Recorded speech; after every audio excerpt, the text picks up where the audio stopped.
Good evening, everyone, and welcome to Plaistow's Board of Selectmen meeting for September 28th, 2020. I'd like to call this meeting to order at 6:30 p.m. And Beth, may I have a roll call, please? Select Chair, Ms. Hart. Here. Select Vice Chair, Mr. Talion. Here. Selectman Mr. Kishka. Here. Selectman Mr. Blinn. Here. Selectman Mr. DeRoche. Here. And note for the record, Town Manager Mr. Pearson is joining us remotely. All right, thank you so much. Would everyone stand for the Pledge of Allegiance, please? I pledge allegiance to the flag of the United States of America and to the republic for which it stands, one nation, under God, indivisible, with liberty and justice for all.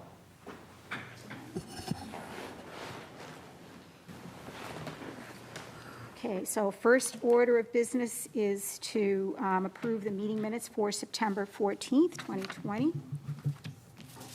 So if I could have a motion on the floor for that, please. I'll make a motion to approve the September 14th, 2020 Board of Selectmen minutes. All right, thank you. Second it. And Jay's going to second. Okay, is there any discussion on the minutes? All right, seeing none, I'm going to call for a vote. All those in favor say aye. Aye. Aye. Aye. Opposed? Abstain? Motion carries 5-0-0. I do not believe there's anyone here for public comment, but if anyone should like to call in, the number's right on the screen. If you wish to make a comment about our agenda, we'll be glad to answer the phone. So next item on the agenda, I'm going to call up Mr. Tim Moore, who's going to give us a recommendation on solar panels that the Energy Committee's been working on very hard for a long time. Yeah, you can, yes. That one, yes. Yes. Oh, even better, you can go over there, that's fine.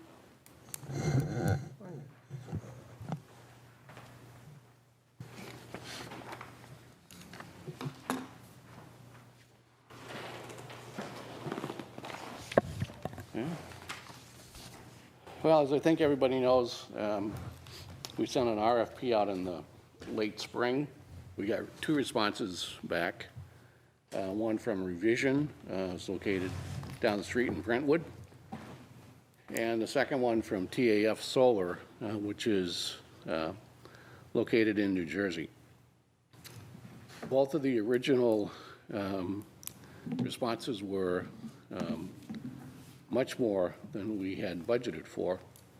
Revision's proposal was approximately $103,000. TAF Solar's budget proposal was $164,786. So we asked both companies if they would be willing to do a reduced scope for $64,000 with a $4,000 contingency. We got a positive response back from both. TAF Solar's response was, no surprise, $64,000. Don't. Revisions was $63,966. So really essentially the same price. Looking at the specs for both companies, a lot of the equipment is the same. So the Energy Committee chose to recommend Revision because they are a local company, which is good for the local economy. Plus they're in Brentwood, so if there is some problem comes up, they're right down the street, as opposed to having to make arrangements with someone in New Jersey.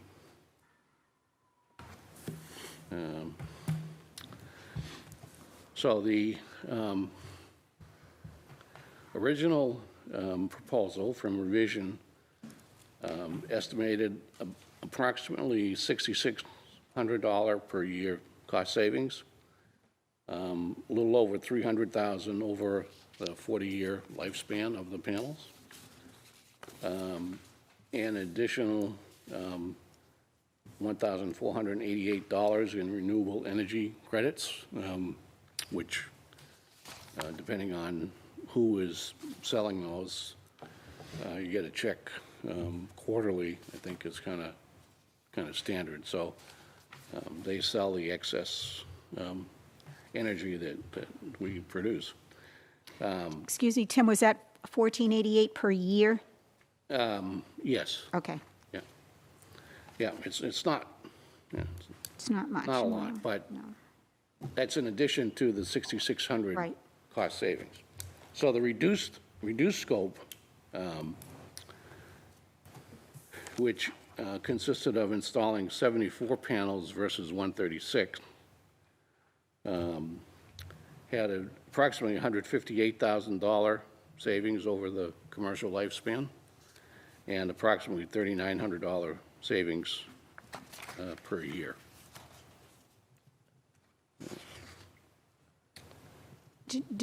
Were you able to calculate the return on investment on that reduced amount? Well, the original proposal had a simple payback period of 11 years Yeah, and a 25-year internal rate of return of 7.5%. The reduced proposal is 60% of the cost and 60% of the power generated. So that's got to play out to the same 11-year payback, 7.5% over 25 years. okay, do you guys have any questions for Tim? Go ahead.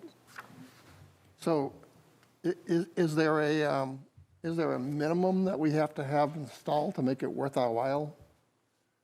And could this be added on in another, like next year?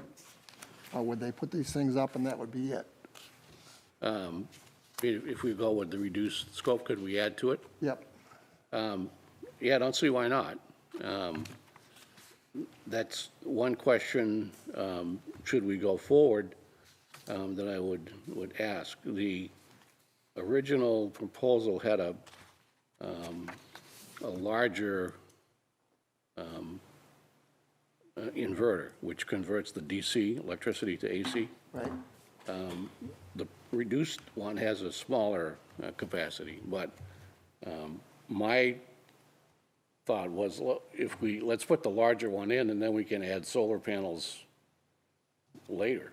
And that should be pretty cheap, because all the infrastructure is there, just adding the panels themselves. And I guess there's a fairly large cost difference between the two inverters. You're having one to be able to generate half of this, or handle half of this power. And if we purchase that, can we get rid of it and have to go to another larger inverter? How much more to go for just go right off the bat with the larger inverter? The reduced scope project generates 24.1 kilowatts of DC power, and so there's a smaller inverter.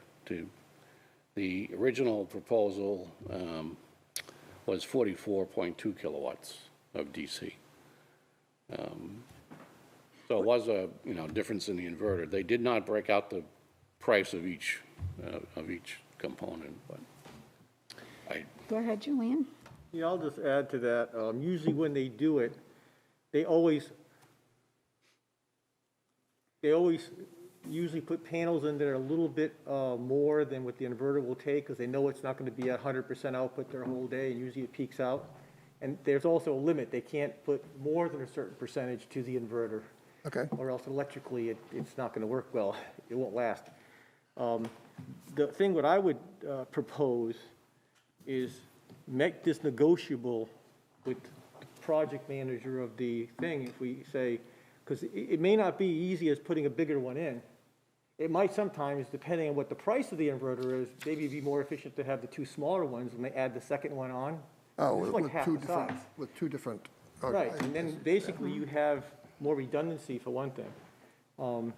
But that would depend on the prices, and I think there's a little bit of leeway in the price where that could be negotiated, but I would in the contract put in, we want to have it set up and laid out on that roof so that we can expand it to full capacity and get the best bang for the buck, whether we want to go with the newer and larger inverter right up front, or go with two, so there's a second one with the right capacity for the second half. So it might just be two of the smaller ones, and it may not be that much a difference in cost, but if you think about mechanical, electrical wise, you've got better redundancy with two that have one fail, and the whole system is down. Good point. So, But it all depends on prices. It could end up more cost efficient to get the one bigger one. It might be the same pretty much to get the two smaller ones. Go ahead. does the Energy Committee recommend adding to this in the future? Is there, I mean, did you guys talk at all about what you consider to be optimal and whether or not the town should continue to go with the full-blown capacity? Yes, I mean, we did talk about that. I don't think we dwelled on it a whole lot. But, I mean, the other consideration is we had talked about potentially putting solar panels on the highway garage roof itself. Oh, Which would be, Done that originally, yeah. I don't know, if you could get 136 on the salt shed, it must be close to 300, 350 on the highway garage. But, I mean, that's pretty far in the future, and we don't know. I think it would be helpful if the Energy Committee could come up with a little bit long-term plan to say, this is the goal that we have, or this is the capital improvement plan that we have to go to whatever you guys consider is a full capacity for these solar panels. Yeah. And I don't really care about where they happen to end up. It's one, is it a good investment for the town, and are we getting the most bang for the buck, getting the money back on these panels? I'm sure there's some costs just to install these things, so having to pay a second set of installations, I'm sure that's going to be more expensive than doing this all in one big shot. But I'd like to have a recommendation to tell us, yes, this is where we should be going, this is where we should be heading. Yeah, funny you should mention that, because that's on the agenda for our next meeting. Excellent, To do the CIP part of it. awesome. All right, go ahead, Julian. I know it's not official, but that was our discussion all along. At this point, we had to work within the means of what we had. So we don't have much of an option to go higher. Right. But the whole intention when we were building the garage in the first place was to make it capable of supporting the weight of the panels and everything. So that's something telling in itself. It was discussed before with the project, with the first phase of the highway garage, that it would support it in the future if we needed to. Right. But we know we don't have the money. The second stage, because there's two different options. You could come up with the money up front and just buy it like we're doing with this one. You could also do a power purchase agreement option, which means you don't have to put up upfront money. But those are decisions to be made down the road by the board and how you'd want to finance such a project. John, do you have any comments on this, or Jay, at this point? Yeah, Francine, Tim, I'm just wondering how we were so far off on our estimate. I mean, we planned on doing this in solar, and then all of a sudden, it's 3 times as much. I don't understand how we can be that. Yeah, I don't either. I mean, I know, we've, $68,000, right? That's the number we all remember. But I don't know what that was based on. Well, If they went to the old salt shed, because that's all that would have existed in that earlier time, that's a very small roof compared to the new salt shed. So I don't know where that number came from or what it's based on. So I can't really give an answer as to why these proposals are higher, because I don't know what the basis of that. I may be able to shed a little bit of light on that subject, because I was on the Energy Committee last year, and we had asked Revision Energy to do a presentation for us with regards to solar panels. And I believe at that time, he quoted us a price of $65,000 to $68,000, and that's where we got that number. So I'm going to suggest, if there's no more discussion from the board, what I'm going to suggest that we do, this warrant article was, and I looked it up about 20 minutes ago, is a non-lapsing warrant article, which means we have up to 5 years to disperse this money. There's too many questions out right now on this, so I'm going to suggest or recommend that this board either table this or just throw out the proposal and start from scratch and look for brand-new vendors for this, because this is not anything earth-shaking. I am not at all impressed with these numbers or the return on investment, and I think it's a lot of money for the town to be spending for this personal thing, and that's just my opinion, but I don't know, I want to know what the rest of the board thinks. We have 4 more years to play with this, or you guys do, but it may be worth our whiles to just throw out the proposal and redo the proposal with the specs a little bit more detailed, with a little bit more requirements, so that people exactly know what they're looking for. And I know, Julian, you said you had a couple of vendors that may have been interested and weren't aware of the RFP, so. I talked to some just by Yeah. chance, and I says, by the way, how come I Yeah, didn't see your bid? And they says, exactly. "Well, you didn't know about it. I don't know why they don't know about it. but So- I can't explain that. All right, so I'm going to throw that out to you guys. You want to table it? Do you want to throw it out? What would you like to do? Or do you want to approve it? I think we should just table it. Table it? And start looking into it a little more. It's All not right. something we need to do right away. What are your thoughts, Jay, or you want to? Of the mind to table it. I think I kind of agree with Greg as far as having a long-term plan. Yeah. That way you can plan out capital over the next couple of years through a warrant article and potentially, do it to completion over a couple of years, 3 years maybe, so. All right. I'm fine with that. It may be going to some new, getting another RFP out there, so. Okay, are you okay with that, Julian, or what are your thoughts? I don't like the wording table, because table just says kind of leave it there. I'd say, if you want the recommendation is to re-RFP it with more Okay. specifics. And I just want to be sure that this money, because if you look at the original warrant article, did not say a certain amount for solar panels. Correct. I want to make sure that the money that we have reserved for solar panels doesn't get diverted to something else at the highway garage, and then we're stuck not having anything to work with. That's You know what I'm saying? 'Cause correct. even though it may be within the law for the Board of Selectmen to do that, I wouldn't think it'd be ethical. Okay, It go was ahead, Mark. sold to the public that there would be solar panels. Go ahead, Mark. I heard that concern loud and clear, and it would never be my intention. I wouldn't spend a dime of that money that was reserved for the solar panels.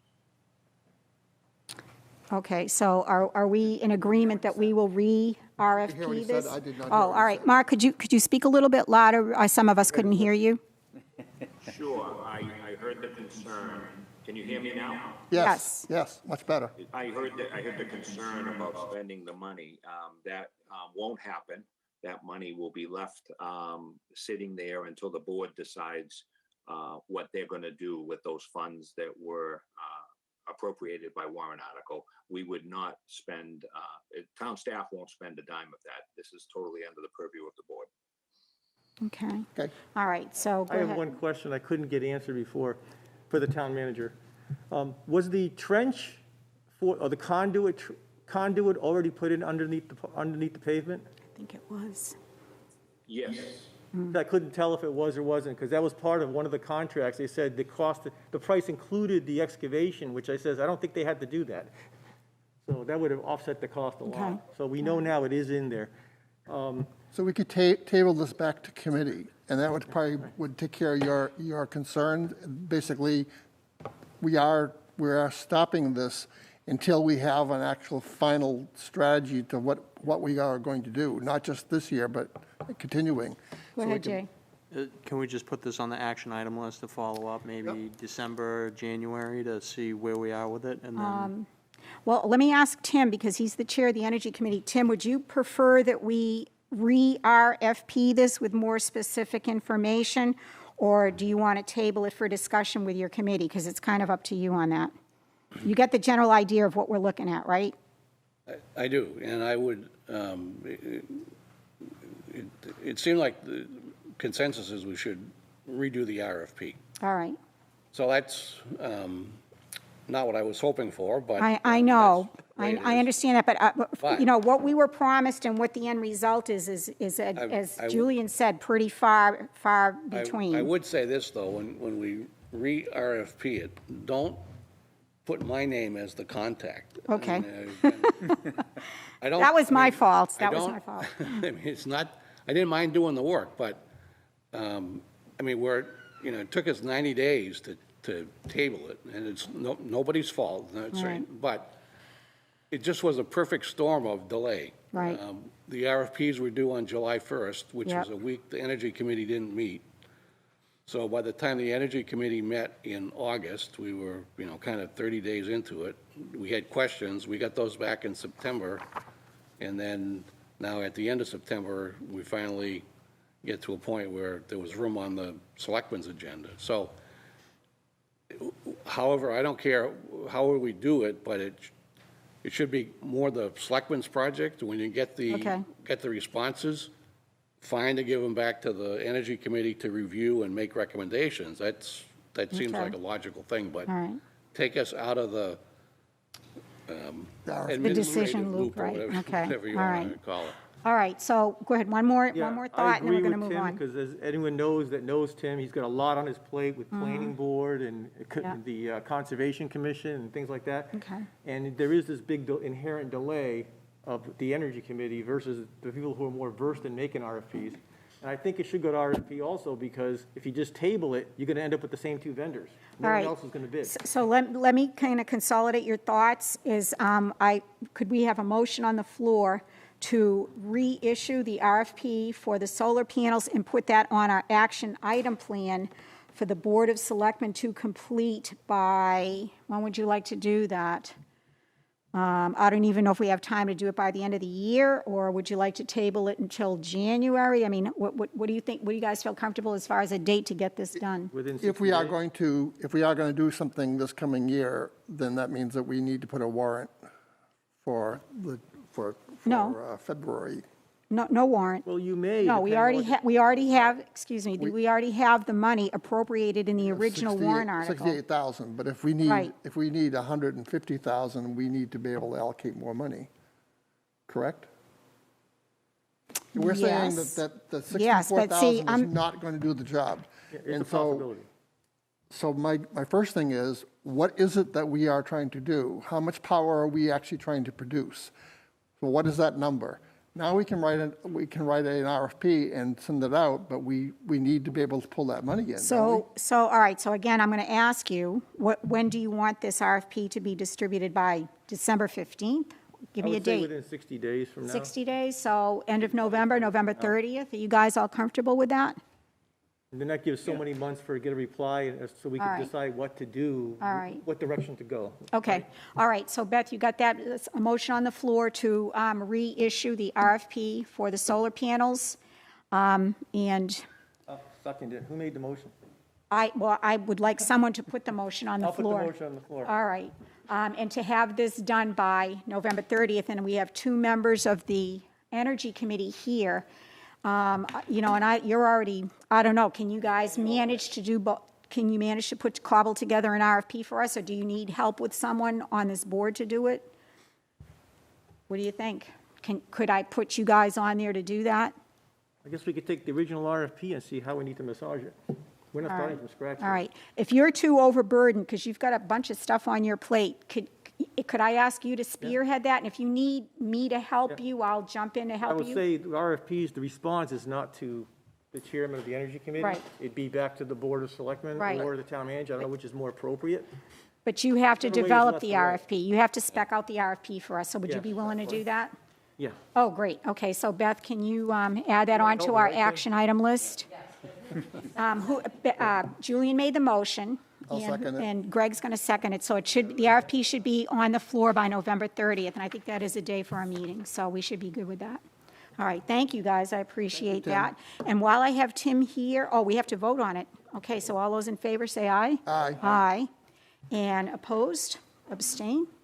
All right, so that motion is going to carry 500. And while I have Tim here, we have a letter from the Energy Committee from Ms. Voss for the Town Hall LED lighting conversion. And that was another project that was approved and was supposed to have gotten started this January, and then COVID-19 intervened. And if we do not make a decision on this shortly, all of our energy credits are going to lapse. So in your folder, you have this paper, and there's a draft motion on the bottom that I would like someone to read and to approve. And I believe it's to pay in full through the Energy Committee's Capital Reserve Fund in total, the project. And then that would involve Mark giving us the okay as to when Affinity is going to be able to actually get into the town hall to do this, because I know you're concerned about COVID-19. I move to accept the Energy Committee's recommendation to change the payment option for the Town Hall LED conversion project to option number 1 as proposed by Infinity LED Lighting, which is the total cost of $20,802 with a rebate of $6,575. I further move that all funding for the cost of the project to come from the Energy Capital Reserve Fund and all Unitel incentives and rebates returned to the same. All right, excellent. May I have a second on that?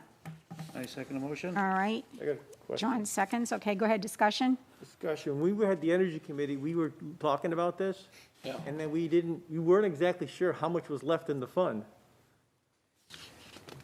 Whether there was enough, I don't know, did that question get answered at some point Yes. during the week? Yep, actually, last year, before we even put the warrant article out, I believe there was like close to $50,000 in the fund last year. So the 20 is easily able to accommodate All the that. things that happened, we weren't sure if it was Yeah. already spent or not. Yeah. Because if the money ain't there, we couldn't do it. No, that's correct. But Tim, I wanted to ask you, did we put a $10,000 deposit on that in January? Because I thought I heard that, and I'm not sure. Should I check that with Greg Colby? Yeah, I'm not sure. All right, so Mark, I will just, kind of check with Greg, because it was, my recollection was that we had put a $10,000 deposit down to hold, as a placeholder to do this. So I'll check on that, and obviously, if we have already done that, we'll just submit the balance. Yeah. And so that will be a placeholder for us as to when they can come in here and do that. And I guess the only last thing we need is maybe some direction from you, Mark, as to when would be an appropriate time for them to come in here to do it. So if I may, Madam Chairman, can you hear me? Yes. Greg and I talked about the logistics of having that vendor in town hall, and we feel comfortable that with the compliance of all of the restrictions on vendors and the screening, that we could now accommodate that. And we would just simply shift our personnel around their schedule, and we would ask them to maybe shift some of their personnel around our schedule so that business isn't interrupted too much. Excellent. We can move forward on that. Excellent, excellent. Okay, is there any more further discussion on this then?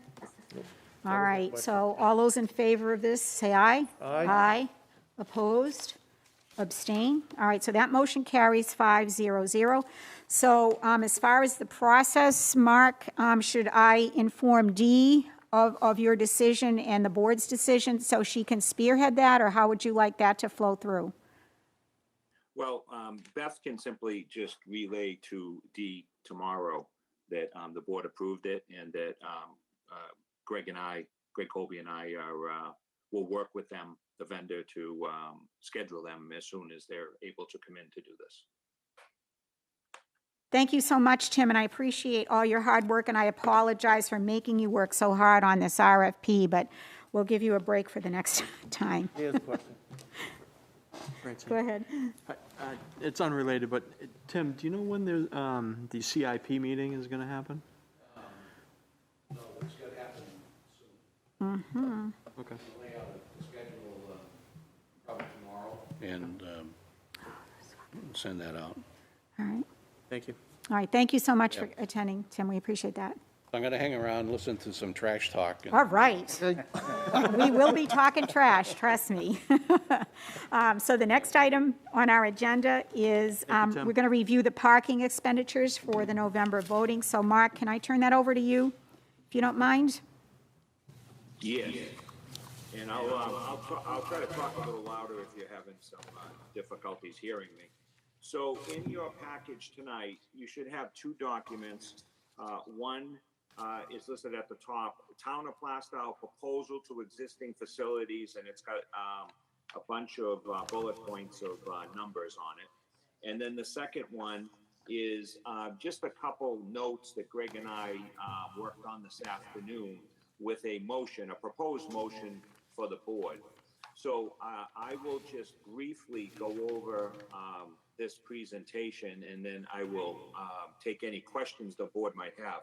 So the first page that has the breakdown of the different categories of expenditures is pretty self-explanatory. It includes expanding the current parking lot, making a gravel parking lot on the front. I'm not going to call it the lawn, but the front grass area or weed area in front of the building.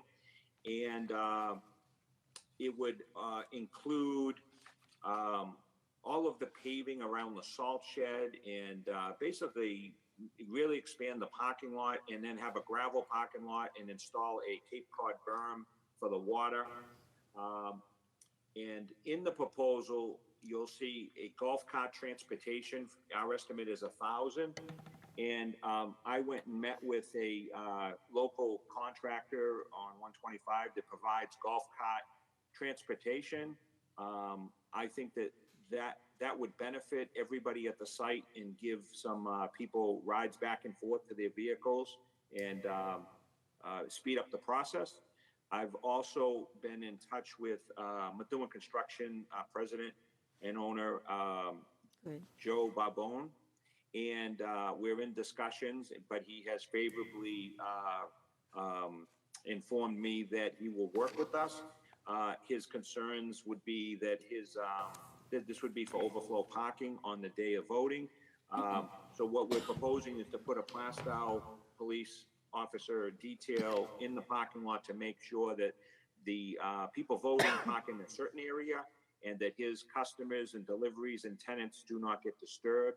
So we think we're going to be able to work that out. Excellent. I also have purchased very inexpensively a wooden bridge that will cross the front culvert area, so people parking in the gravel area can simply cross over to the building.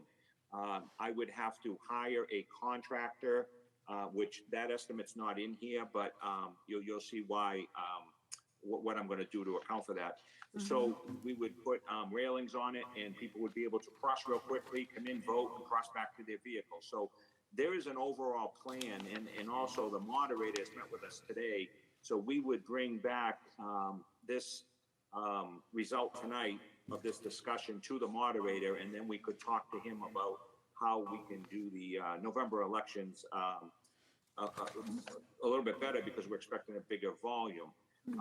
So the recommendation is to specifically, these line items here related to paving, is to overexpend the paving line item in the highway department budget. And then the other smaller expenditures would come from other small line items in the highway department budget. And then there may be some of these that are really related to the election, for instance, the golf cart. And I would propose that we overexpend that line item, so that if you decide to do this in the future, you could budget that money appropriately. So let me just say that the proposal tonight is to allow the town manager and assistant town manager to make existing improvements as outlined in this proposal, and to spend up to $75,000 for these improvements.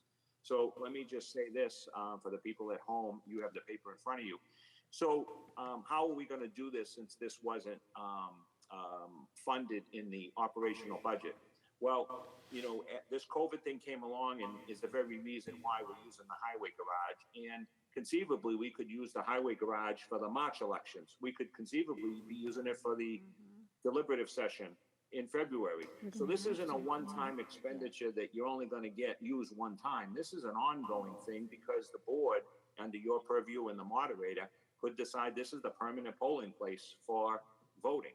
I mean, that's your decision. Right now, my impression is that if we're going to have deliberative session in February, that venue is a lot more conducive than the room you're in right now. You wouldn't want to herd everybody into that room you're in now for the deliberative, because that would be opposite of what we're trying to do.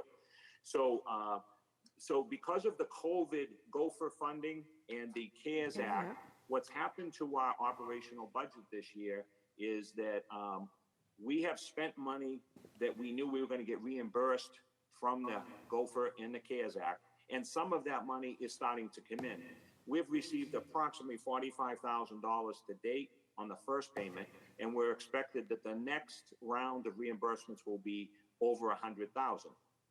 We know that we have applied for all of the money allocated to Plaistow, and that number is 182,000. So what does that mean? That means that we're anticipating that there's going to be a surplus in some accounts because of the reimbursements to the operating budget and just the way the year has gone. And we're estimating that the surplus for the year will be around 300,000 to 400,000. We also know that revenues have dropped, and we estimate it's going to drop by the end of the year by about 200,000. So we're making sure that we're not going to overspend the bottom line. Greg and I are comfortable we're not going to overspend the bottom line. The board, we're recommending it come from the operational budget instead of the contingency, because there's still, 3 months left in the year in case something comes up with the contingency. You've already spent half of your contingency, so we didn't want to dip into that, and there isn't enough money in the contingency. So this seemed like the prudent thing to do, is just to go to the related line items, and we're going to get money back from the reimbursements. So I'd be happy to answer any questions if you have any at this time. Yep, go ahead, Greg. Is there a plan to communicate to the voters how the parking and how the flow of traffic will go in and out of the building? Will that be Well, that's a complicated question because we haven't met with the moderator, and I don't want to speak out of turn. But if the moderator is going to do the same flow of people into the building and out of the building, then I can say this: there would be less distance for people to travel with the new plan, because there'll be more parking on the site. There'll be parking in that bridge area across in that front of the building, and there'd be golf cart transportation to get them back to their vehicles quicker if we use the same model. I have no reason to believe that the moderator is going to change the model. This will enable the facility to handle more parking, but we also know there's more people coming. We also know that we're probably talking about more like 4 times the volume of people. So I don't think that you can prevent the parking on the street all the way up to Main Street. I think people will park probably in that community space on the towards Main Street where the public garden is.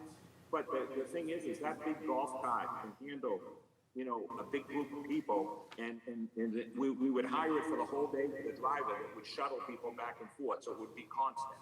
So if more people come, then Methuen construction, parking lot can handle, and the street can handle, and the facility can handle. It's beyond our control. I mean, if there's so many people that parking goes out to Main Street, then that's just the way with the volume is going to be. But we will maximize the space that we have access to with this plan.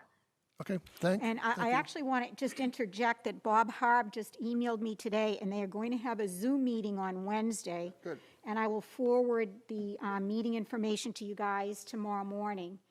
So if you want to. Because I got it already. Did you get it already? Okay, great. So he must have given it to all the rest of the board. So I think some of those issues are going to be addressed on Wednesday as well. Does anybody else have any more questions? Because I got a couple. Go ahead. Yes, all these costs are basically for parking, et cetera, and transportation to and from parking.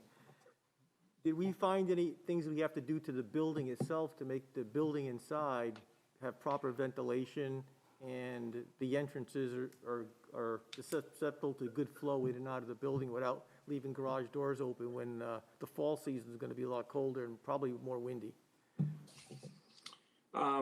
I have not specifically addressed ventilation, but I can tell you we've already purchased that industrial fan for the garage area. That means I would have to make a phone call right away to a vendor and get a vendor in there to install that in time for the November election, which I would plan on doing. So that's the ventilation, which is that would take the air and change the air in the garage outside at a rapid pace. We have heat in the building. We have the handicap accessible bathrooms. The paving would be brought up to the current entryways, so there wouldn't be any trip hazards. Everything would be level for handicap accessible. And if you went to the polling place this last time, I thought it worked out well. I thought everything was spaced out well. What we won't be able to control is the amount of lines. We could use the salt shed as a staging area for people in line, and we could set up some tents between the salt shed and the building to enter, so that people could be under cover at some point prior to entering the building. But I can't predict how long those lines will be. And I think once we discuss this at our Zoom meeting, we'll have more definitive information, and we still have time in October to direct the town manager to do whatever, we all decide must need to be done. So if nobody else has any questions, I just have a couple for you, Mark. Do you have any ballpark idea of how many extra parking spots this paving's going to give us? No? I don't, because All right. I have not seen the physical layout. That was a task that was assigned to Greg Colby, the assistant town manager, and he's been working with the highway supervisor. But Okay. other than the on-site leach field that can't be parked on and the drainage, we would be looking to flatten out, remove material. Even if it's not paved, it's going to be parkable by gravel. But I can't give you a count of the amount All of right. vehicles that it could hold. But I can tell you that during this election, I will certainly be over the accounting to see what that capacity looks like. All right, okay. So just two more quickie questions. It looks like a lot of these expenditures could potentially or were potentially included in our warrant article. Is that correct? Or are none of these paving expenditures wrapped within that warrant article? No. So the warrant article was, the whole warrant article was called not an as-built, but I don't know, I can't think of the term of it, but we built it as a design build. The design build cut out the middle man, and it was directly between myself as the town manager and the contractors, which saved the town a bundle of money. There was some guessing on some prices, and one of the last things that we were going to do was pave a apron around the building, but we never were going to plan on paving this much, because you could see right. I would have had to plan for almost $70,000. So the plan was never going to be this robust for the paving, but if it happens now and it's a one-time expense, the ability of the town to use this site has now changed in its scope from what it originally was going to be used for, which is a benefit to the town, and it's going to be for a lot of years. Because it's not just voting. You know that you've had meetings there, and I can tell you, you'll probably have other meetings there if it's going to require a large audience. So it's going to be a venue that the board can use for these big events. But the answer to the question is we only planned on a small amount of paving directly around the building, originally with the estimate for the warrant article. Okay, so one more question, then I'm going to let Jay ask you another one. So is there any of these fundings, like the golf cart, that we could possibly use as a COVID-19 reimbursement? Because normally we would not be doing that type of thing, or is there any other way we can get some other funding for this? Well, okay, so the COVID, the Gophers and the CARES grant had a deadline, and it's already gone by. Oh, all right, then never mind. We put All in right. for the reimbursements for everything that was allowable. What you can say is that it's an offset. The Gopher money and the CARES money is coming into our line items through reimbursements that if you decide to overspend the line items, it's all going to balance out. All right, okay. And you could say that the money that's coming in will pay for the golf cart. All right, And it will pay for this paving. okay. So it's an offset. You got to understand, All right. we wouldn't be asking for this and we wouldn't be doing this, but we Right. wouldn't have had to do it if it wasn't for there. But we've Right. got the $182,000 that's coming into our accounts, some of which was used for supplies, but there's other things that we were able to put personnel and other expenditures. And so we decreased down our operational line item budget items in a couple areas. So it's Okay. more than an offset. All right, okay, and Jay has a question? I got two. So over there are all these large mounds of dirt. So is that all going to be cleared out and leveled, all of Yes. it, or just some of it? No, when I say all of it, I have not interfered with the assistant town manager and the highway supervisor with the specifics, but I have seen in here the estimate to remove like all those piles of concrete and the paving and the gravel and the loom would be the only thing that I'm not clear on, if that loom, but we can move the loom off site, and that would be my recommendation. We would move all those piles off, no matter what they are, off the site to create the most level space that could be parking for a vehicle. And when you say move off-site, you're going to move it to another location that we have the ability to use those resources at a later time? Yep.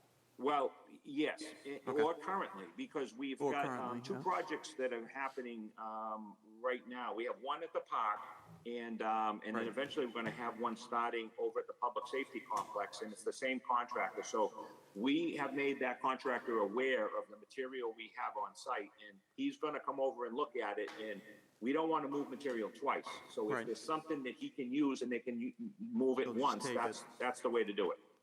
All right, All okay, right, so, and then the last question I had was, on here you have paving town hall annex building parking lot.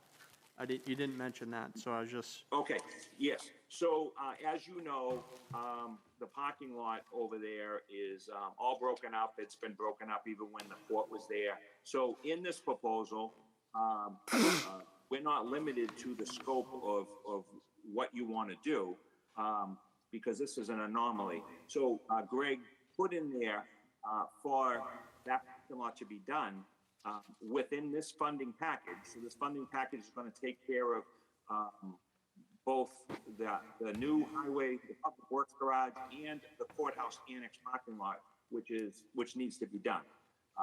So you're not limited to just the highway garage, and that's why he put that there, just to get as much work as we can get done under this budget, because we have some surpluses this year. okay, last question, Julian. Yeah, last question. You're going to be moving some things around and probably doing some excavating or shoveling over. We have our own excavator, we have a front loader, and we have dump trucks. How much of that work will be done under the cost of the highway department rather than spending it on an external contractor? Well, first of all, we do not have an excavator. If we do, I'm not aware of it. We have a loader, All right, and loader, we have right. trucks. So we have two dump trucks, and one dump truck was brought to have the bed replaced today, the body of the truck that was a previous warrant article. So we have one dump truck, and we have one loader. The loader and the dump truck have already started to move material around in anticipation of it, and has already hauled material off of this site to the old landfill site. So the answer is we will work with the contractor to move any kind of material that we can with any of the equipment we have, which is really a loader and a dump truck. All right, so you made the motion on the floor. No, I didn't make the motion I on the thought floor. you read this motion, no? No. All right, That's what I was so, going to do for you so right now. could you do it? Okay, Sure. great, I'm sorry. See, So I make a motion to allow the town manager and the assistant town manager to make existing improvements as outlined in the proposal that we just heard, and to expend up to $75,000 to accomplish those improvements. All right, second? Second it. All right. All those in favor? Aye. Aye. Opposed? Abstain? All right, so that motion carries 5-0-0. I just want to thank the town manager for being thorough in this estimate and bringing it Thank you, to us Mark. and figuring out how it was going to get paid for by working with the finance director. All right. Well, I would be remiss if I took the credit. This was one of those things that the assistant town manager really did a lot of the legwork on, and the highway supervisor, I simply just made the presentation. But I will tell you that this is another example of the assistant town manager stepping up to the plate with my absence, and he did a lot of this work while I was absent. Thank you to them then. I'm sure you will. Yeah, thank you for doing that. All right. Okay, so next on our agenda, a little bit late, we are going to be talking trash. So at our last meeting, we narrowed down our finalists, and I submitted the RFPs to our town council for review. And I believe you guys have in your folders a letter from attorneys and correspondence back and forth from Waste Management. And our town attorney actually has done business with Waste Management in other towns before. And he has submitted these for your review as sort of a cautionary tale to make sure that we understand very clearly that once we engage in a contract, that should be sacrosanct and there should be no readjusting of the contract. So his recommendation to us as a board was to be very, very cautious about engaging with vendors that are going to readjust contracts as soon as the ink is dry. He did ask for a pro forma statement from Casella, which he received, and he also indicated that we need to discuss our scope of services tonight and figure out what it is that we want from our trash proposal, and give it back to him first thing tomorrow morning so that he can start working on negotiations on this proposal. So without further ado, unless you have questions on the legal aspect of the waste management correspondence, I'm going to just jump in and give you a little bit of a spreadsheet. And again, I want to thank Jay for helping me to provide these numbers for you guys. I just did a basic sheet of Casella's cart proposal comparison. One is with no cart, one is with trash only, and one is with a cart. So if you want to look at this, the first part is the automated 5-year contract with no cart. It looks like there's approximately a 4.5% increase every year. And so we're looking at a $60,000 increase over 5 years. Now, what I did was I looked at the tonnage of trash and recycling, and I added those two things together. And the reason I did that was to explain to you guys the next piece of it, which was trash and recycling. The recycling component is going to be the most difficult for us to get a handle on. Our town has a history, unfortunately, of a very low recycling rate. It's only 17% on the average. Last year, we had a 40% contamination rate. This year, it's down to about 30, but we have no idea whether they, add the 30% back into the trash and double bill us or whatever. So I really am going to strongly caution this board that we're looking at over $750,000 of an increase in 5 years if we go with recycling. We virtually have no way of pinpointing that number. I don't think the market's conducive to doing recycling, and I know that's blasphemous to say that, but, after our citizens took a pounding financially this past year, I don't think it's appropriate for us to be asking them to be paying for a significantly increased trash pickup service when perhaps it may not be necessary to be done. So I'm going to throw this out to the board and just ask for your opinions, and what do you guys think about this? Go ahead, Julian. Well, I understand the financial part, and I agree with it, but I also understand the desires of the community, or I don't understand because I don't know what all the members of the community think. Are they willing to spend more for recycling? Are they willing to say get rid of recycling to save the money? And it almost seems like something the voters should vote on. Well, I don't know when the decision has to be finally made. Could the voters decide which one they want? We originally discussed that at our last meeting, and I actually brought that up to you guys, and I believe I said I don't want 5 of us to be making a decision on 10% of our budget, and I believe this board said they did not want to do that. So that's kind of off the table at this point in time. We need to make sure that we give whatever vendor we choose enough time to be able to put this together, because don't forget, some of those proposals included rentals for trucks, Yeah. and I will be I shouldn't say damned, but I'm going to say damned in public, that we should be paying for a vendor's truck. So that's not on the table as far as I'm concerned either.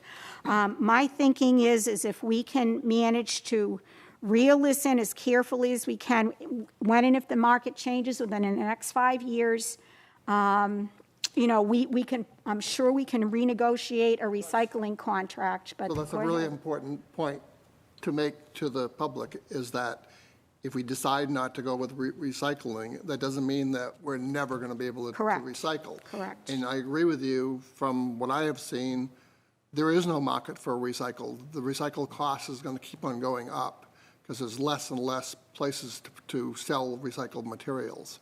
So I'm kind of leading, even though I would like to have recycling, I don't think that the town can afford it right now. It's going to be a tremendous burden, and it's only going to keep on going up.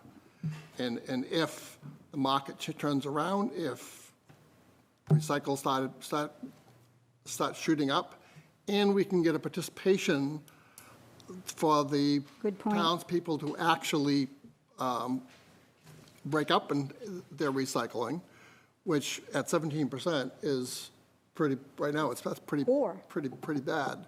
So, I mean, and I don't know what that percentage needs to be. Does it need to be 40% or 50%? But it needs to be something that's going to make it worth our while, because just by having recycling does not mean that you are going to save a whole bunch of money to sell this recycling material. It looks like a tremendous cost increase. And that's an estimate. I want to make sure you guys understand that we just took a ballpark figure, so that that number could be higher, it could be lower, but it could mostly be higher, because they do an algorithm whereby if you don't have enough recycling, they charge you back on a monthly basis. So there's too many moving parts on this that I'm not comfortable with personally, and I can't throw a dart on the board and say, okay, this is going to be the cost. I don't feel comfortable in saying that. So what do you guys?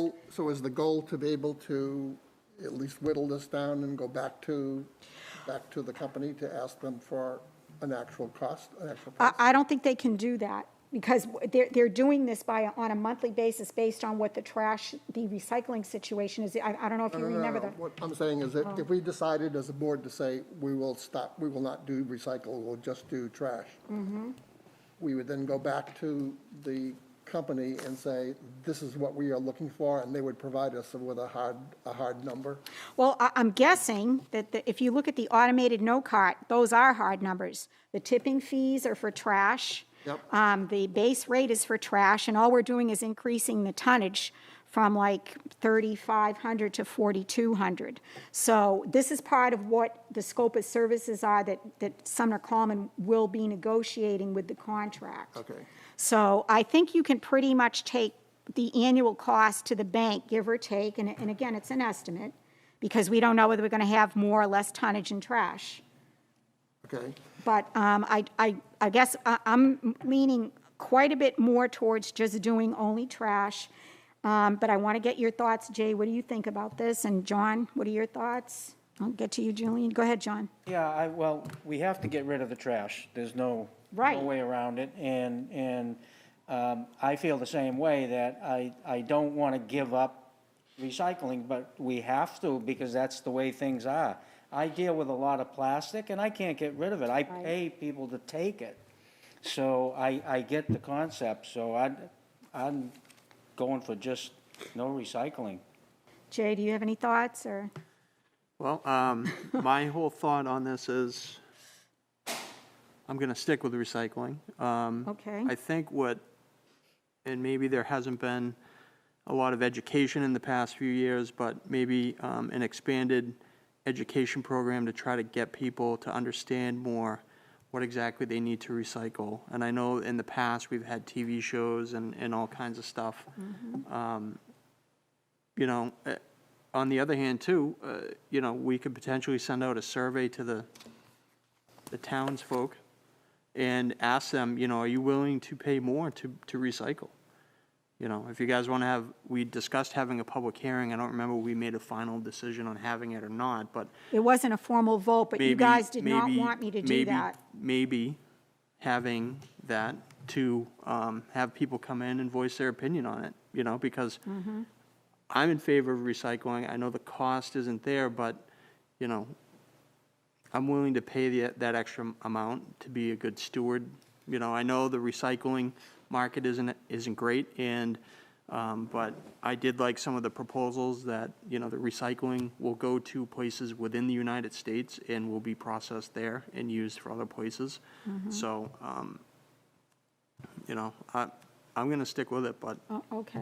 that's my opinion. So is it the board's opinion that they would like to have something, and I think we could maybe do it on your website, is ask for On an the opinion town's poll on Facebook the town page? Facebook page? Are you of the opinion that you should be asking the taxpayers for their opinion on that? Are you comfortable with that? Do we clearly have numbers that we can put out there that will explain to the residents how much more it's going to cost? This if is we as go with close as we recycled? can get. These are estimates, and this is as close as we can get, Yeah, but so. this is too complicated. I mean, we really need to be able to have something that's much, much clearer, even if it's an estimate, to have an understanding of what does it cost with recycle, what does it cost without recycle. Yeah, not by the year, it's Another total. consideration is, with only 17% recycling, that means 83% of recycles is in our trash already. Already. We're already paying that. Right. And we have paid, in the last 5 years, a huge surplus. Is that that's my Yes. understanding? Yes. Huge surplus, because Yes. we are basically throwing our recycles into the trash. Yeah. So I have two concerns. Absolutely, I would love to be able to communicate this to the public and get any feedback or input from them, but at the same time, we have to be reasonable that we could change people's opinion to go from 17% to some number that would be reasonable for a recycle rate. Another concern I have is that we have not added the trash containers. That's a onto separate this. piece, yes, okay. And, well, the Yep. reason why I say that is because if we go with recycles, then we're taking one of the 2 barrels that we're putting at each resident and saying that's just for recycles. You can't put anything else in it. So effectively, if you don't recycle, then you have a single barrel. And that, what I understand right now is 64, 65 gallon is what the size is. And if you look around your neighborhood, what you will typically find is most residents have about 2 42 or 45 gallon containers for their trash, plus stuff on the side of the road. So I'm concerned that if we are going to go recycled, maybe that 65 gallons is not going to be enough. And we may have to purchase a larger trash-only container, like say 90, was it 96? Was it 96? Yeah. I think that brings into your discussion, because when you do recycle, you're gonna have to have 2 barrels. Correct, So you're paying for an extra barrel. right. The other thing is, if you can just go across the street from Town Hall, those dumpsters, there's no recycling bins next to those dumpsters. It's already not being recycled. I'm a big advocate of recycling. I know, I am I too, believe in it. Julian. I am However, too. the numbers don't show it, as you said, and the people just can't afford it, the way things are in the market. But I would have loved to have a public hearing. I don't want to have a survey on a website that only certain, Right. one group of people is going to answer that. Right. And it's going to be the people who go recycling, because those are the people who are going to be more adamant about that issue. You're gonna have the So you're not same gonna issue get at- You're not going to get a true vote like you would going to the ballots at a vote, where everybody usually Yeah, comes to vote, but and we you're getting can't some wait kind of that long. balance of voters. Agreed, I A agree, but you're survey on gonna, a site won't give you everybody's opinion. you're gonna have the same thing with a public hearing. You're gonna have a specific group of Right. people that come in, and so that's not really an appropriate sampling of things. I think, and I'm hoping that the board, the people that voted us to make these decisions trust us enough to make these good and appropriate decisions for what's best for the town as a whole. And you know what? I've been in recycling since I was 21, and it pains me to say that, but it's just not a practical solution at this point in time. And I'm sure that this will change because everything goes in sine waves. But this is not the appropriate time to be asking our citizens to be paying this kind of money. Because don't forget, our houses are going to be assessed at probably 10% more than they were last year, and I have no idea why, but everybody wants to live in Plaistow. Well, I know why. I do know why, because it's a Housing safe shortage. town, and it's well-managed, and it's well-run. There's a state But, housing but so shortage. I also want to make sure that people can afford to live here, too. So to your point, on the trash, on the carts. If you look down at the last group of it, it says automated cart. So that was only for one cart. There was a one cart charge, so that was added on to the no cart charge. So we would have to get 2 carts. Well, that's with recycling. No. The automated cart system with only trash, that was only, the $180,000 that we pay over 5 years is only for one 165 gallon. 164 gallon trash right. barrel. So I guess that's sort of set, before we get into the cart thing, because that's another big discussion. So are we of the mind that we want to just do only trash? And Jay, I see no reason why you can't throw something up on our town Facebook to get some kind of an idea of where people are thinking, because that doesn't mean that you can't change this next year if people really are overwhelmingly willing to pay extra for trash. You can certainly renegotiate that agreement. But I think 4 of us at least are of a mind that we would like to have Sumner negotiate this with a trash-only base rate and tipping fee. Go ahead, Julian. One more last question, because I got to move on to this other stuff. Instead of having 2 barrels, I just wanted to, let's just get one of the bigger barrels. And, because you're gonna have more trash, because you're not gonna have the recycle. All right, so wait on know that this. comment until I talk to you about the carts, because I have a piece of this that you guys need to think about and look at, And too. the second part of that, which, before you Yeah, go on, yeah. is, if we do go with the no recycle, Yeah. I would like it in the contract, what the prices will be if we decide to change our mind and go to recycle. Just in there as a provision, in case things change in the future and the people decide, no, we don't like this thing that we got rid of the recycle, because I don't know what that feeling is going to be in the community. All right, so I will communicate, guess. I'll communicate that to town council, and he may just be able to put in a caveat within the confines of the contract to say if we need to recycle it down the road, we need to renegotiate, because I don't think they can give us hard and fast numbers, but we certainly can put that into the contract, Yeah. that if we need to recycle, we will renegotiate the contract. I'm I'm sure not that sure, would are be any of the fine. people from these companies here today? Yes, Maybe so they I'm could sure answer that the would be question fine. later. I'm sure that would be fine. So the next thing that we have to look at as far as scope of services is bulk pickup, because that was part of the RFP as well. Now, I know Atkinson does theirs biannually. Go ahead, Jay. I was just looking at, so I put the numbers together for the tonnage over the last few years, and just, Yep. you know, you have on here 4,200. I don't even think we came close to 4,000 tons a year between trash and recycling. So I just want to point that out. I think we, you know, here we had 2018, there was like 3,800, 3,900. This year, we're probably looking at, I don't know, just under 4,000 tons. So I just throwing it out there. That Is seems that the pretty last? consistent over the last few years. So that's the conclusion that you're making from that, Jay? I'm not making any conclusion, I'm just pointing out what those totals are, that's all. Okay. I was basically, looking at these numbers, and then I'm not seeing a big sweep other than in 2020, but that was year-to-date, that wasn't the total year. No, that's, the Right. 2020 is So an it does estimate stay based pretty- on last year. Right. And also, I want to point out that we've had a number of single-family homes being built over the last couple of years, too. So, yes, maybe I padded it, but I'd rather pad it up than not have enough. So the percentages still flow out the same way. So bulk pickup. So the next thing we need to talk about is, I believe Atkinson has a biannual. They do a pickup in the spring and a pickup in the fall. I believe what you have to do is you have to notify town hall, and I believe that they charge the individuals a certain amount of money for a specific pickup. And I know white goods are a little different from, say, mattresses and sofas and things like that. So my personal thought on this is I think that we should charge individuals for those bulk pickups, because a lot of times other people don't have those things and they don't change over these things as frequently as maybe an elderly person would. They're not turning out mattresses or refrigerators or whatever. So, So right now, we basically have a white pickup that you can put out every week.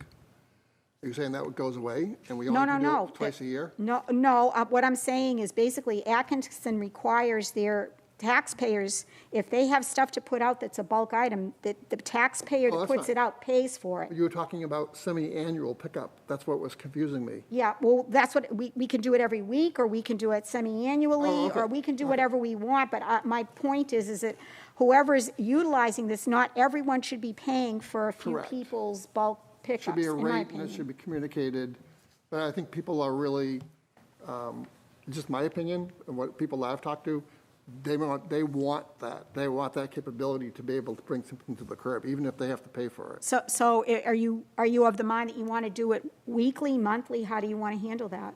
It's a pay-as-you-go, isn't But it? but you also have truck rates per hour and disposal rates, so we have to factor that in too. So the first decision we need to make is how often are we going to do this? Go ahead, Julian. What did you say Atkinson was doing? I think they do biannual, Yeah, because, spring and fall, like we I used know, to do. you know, if you go around town, I guess when we're retired, we spend more time outside in town, because you're not going to work every day. And you notice a lot of things you don't see when you were working every day, 12 hours, 16 hours a day, and you barely saw home in the daylight. But most people don't put bulk items out, but then you see certain places that always bulk items out. Right. And as you say, why should everybody be paying for that? If people start paying for something, they might not do it as much too. Right, but, And- yeah, A lot of times, people put mattresses out, yet a lot of times, when you buy a new mattress, they will take your old mattress for free, yet they don't use it, they'll put it out in bulk item. right. So maybe people will use the paid-for services rather than put it as a burden So on. we're discussing right now And whether, I've talked about this Go ahead. before. All right. go ahead, John. Go ahead, Well, John. My thought is to do it once a month. Oh, all right. Because if we leave it, what we're gonna find, there's a lot of trash on the side of the roads, because that's the way it used to be. People would drive down the road, no one's around, they throw the trash out. So I agree that they should pay for it, because you go by the same houses, and it seems like, where are they coming up with all this trash? Where are they getting it? And it's out there every week, and it's a mess. But we gotta at least give them the option, otherwise, we're gonna have it all over town. All right. How about quarterly? Well, let's look at once a month. We'll have to look at building in the hourly rate for the truck, and we'll also have to inform our citizens that they need to let Town Hall know the address of where they're putting stuff out so that the truck can form a route, and then we have to build in a tonnage estimate for that as well. So then we'd have to decide how much we charge them to pick it up. Well, Is that what the whole objective is? There'll be a published. They have to pay for it, they have to No, know there'll how be a much. published rate. yep, So we have to A lot of the determine, contracts talk the about that. published rates and how much it costs us to get a truck out there, because the company that's doing it has to be able to do it in Right. black. right. Go ahead. Did you want Will to say they something be, else, John? so they'll be using a separate truck, or you're not sure? for I the bulk would item? have no clue, but the first thing we have to decide is, are we doing this monthly? Well, Or can quarterly. Can we at least look at A cost factor. every 2 weeks, and also monthly? Can we look at those two different perspectives? I can- If there's a considerable cost, well, then I would kind of lean towards doing it monthly, but right Probably now, less- Well, I'm gonna people tell have the you- ability of making a phone call and dropping something off weekly. The bulk waste truck rate per hour for next year is $135 an hour. Yeah. So I'm guessing it's going to cost about $1,300 every time they make a trip, Plus whatever about the 10 weight is. hours, all right, to go through everybody's thing. But then Or- they have to charge the weight of the, that's gonna be added on that. And yeah. it's $115 a ton. So, that's what we're going to have to build into our estimates. So I will ask for a monthly rate, and I will ask for a quarterly rate. I'll submit this to Sumner. And quarterly, all right, and we'll have to estimate that on our budgets. Semi-annual is too long. Yeah, all right, I think you're right. And we might hit that sweet spot where it's twice a year is not enough, and once a month is too much, so Years it ago, might we be used to do quarterly. it twice a year. I don't know if you Yeah. remember that. Yeah, well, I'll get estimates for that, but, So if we do this once every couple weeks or once a month, and just say, for example, plain devil's advocate, no one has any bulk waste are they still gonna come out and drive around? Or is there gonna be like a registration thing that you're gonna have to do? I believe it's a registration thing at the town hall, and that's going to put a lot of burden on Beth, too, because they have to figure out a route of where they're going to pick up stuff. Yeah, I thought it was a phone call, calling the trash company. Yeah, why put a middle person in Because you there? basically had, they had a, Oh, in some of all these, right, they had an okay. actual Directly rate. to the company that's gonna schedule it. They had an actual rate, and then you call the company, and they put you on the schedule. That's So probably the they only best go idea. from That's boom, boom, probably the boom, boom, best boom. idea, yeah, And all and right. the other, if it's costing the residents some nominal cost to have these bulk items picked up, doesn't that reimburse the cost to the town? Well, it just breaks it even, if anything. Well, even if Yeah. well, that's fine. I mean, Yeah. Basically, it's not We don't like- want to make money on this, we just No, want to, no, no, yeah. no, not at all. Well, it not at does, all. because then our trash costs will be less. That's right. Go Well, ahead, Jay. So I'm just, for simplicity's sake, I'm trying not to make it too complicated. So if we do this once a month, someone's gonna have to manage a list of people that are calling in that have, stuff to pick up. If we just do it 2 dedicated weekends a year, everyone knows this weekend and this weekend, put out whatever, and you get that 10 hours plus the tonnage, it just seems simpler to have twice a year. But, the 2 options we have in front of us right now, you're limited to, we're gonna have to do these type of events. And one of them charges a per event fee, and then, then the tonnage on top of that. So I'm just looking for the simplest way. I'd prefer to be able to put stuff out every week, but that's just me. I think doing it twice a year, it's gonna simplify it a little more. Okay, If we could break even, or even if we could take 90% of the cost to the town away, and those proceeds are coming from people who are actually putting the trash out. That's, to me, is what I would call the sweet spot. That we get people are happy because they have the ability to get rid of these bulk items. They pay a nominal fee. It doesn't add to our overall trash cost. And people who don't put bulk items don't pay anything. They don't get it reflected. So I would go off of doing it weekly, but I'm sure there are going to be a number of residents that are not going to be happy about that. well, whatever we do, there's going to be residents that are Got not it. going to be happy. No, I understand. But to that, But to go from weekly to twice a year, no. No, that's not going to work. But I'd be more in line with probably quarterly. Maybe once a month's a little too much, but quarterly might be your sweet spot where you do it.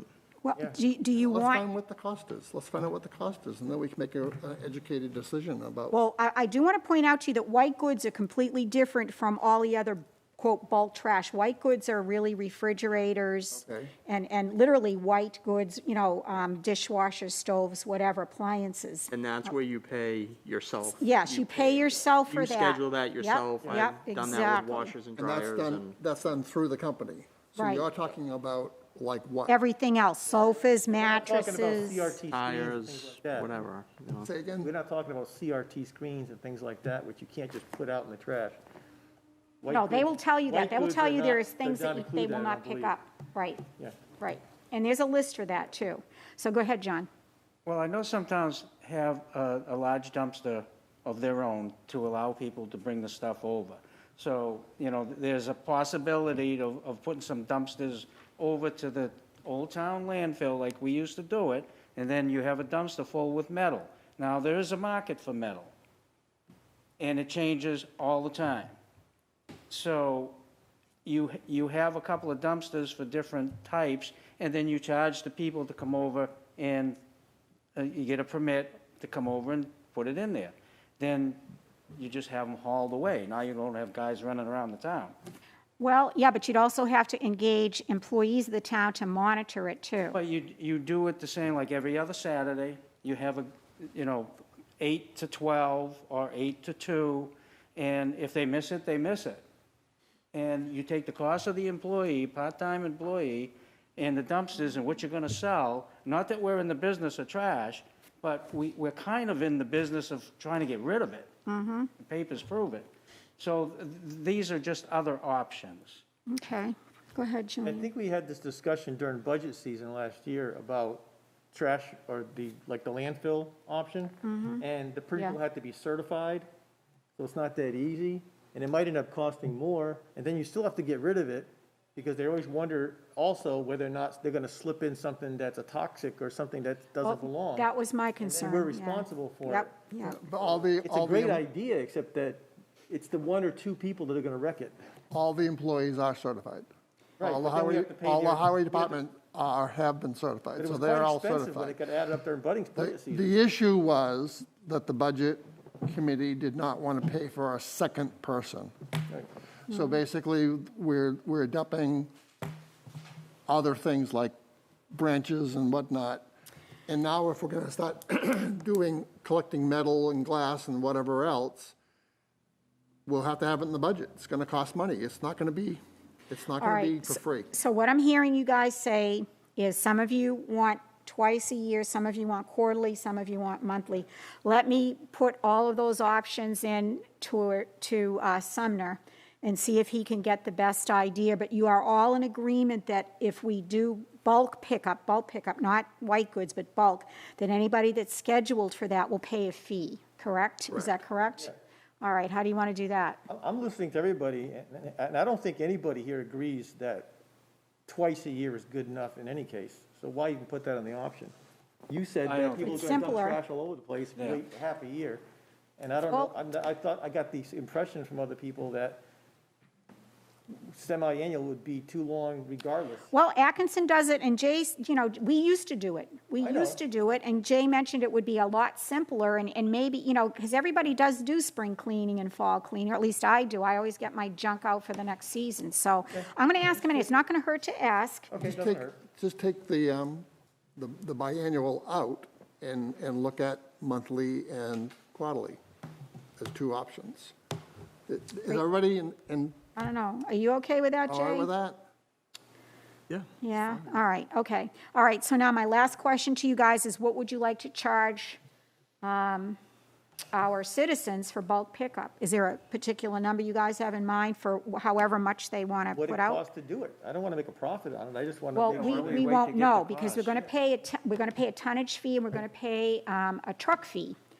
So that's going to be above and beyond. We have no idea to guesstimate that. So are you thinking maybe a $50 fee to pick up bulk items is appropriate? And so if they're saying, well, I'm not paying $50 for a mattress, so I'm going to wait until the next quarter till I have a whole bunch of stuff, it might be more cost-effective to do it like that. I mean, I think the best play is the experts are in the room here. They know how much it costs to do bulk pickup. They could probably give us a recommended fee based on what the other communities pay, and they know how much it costs to do, because they're not going to charge you less than what it costs them. Like you said, I have no Obviously clue not, how but much it costs. we have no idea what people are going to be doing. We are working from ground zero, so anything that they could, any information they I would could love give to ask us. someone that's in the room what the average is out there. All right, In Mr., the communities who's like our ours. rep from Casella? Come on up. Maybe you can help clarify this. Lighten us, please. Come on down. That's why they're here. No problem. I'm Brian Groshon, I'm the Assistant General Manager for Casella. So I think to answer your question regarding bulk waste, and I'm sure Pete would say the same for the municipalities that he manages with waste management, but it really depends on the program that you decide to select and how premier of a service you want to provide to your residents in regards to bulk waste.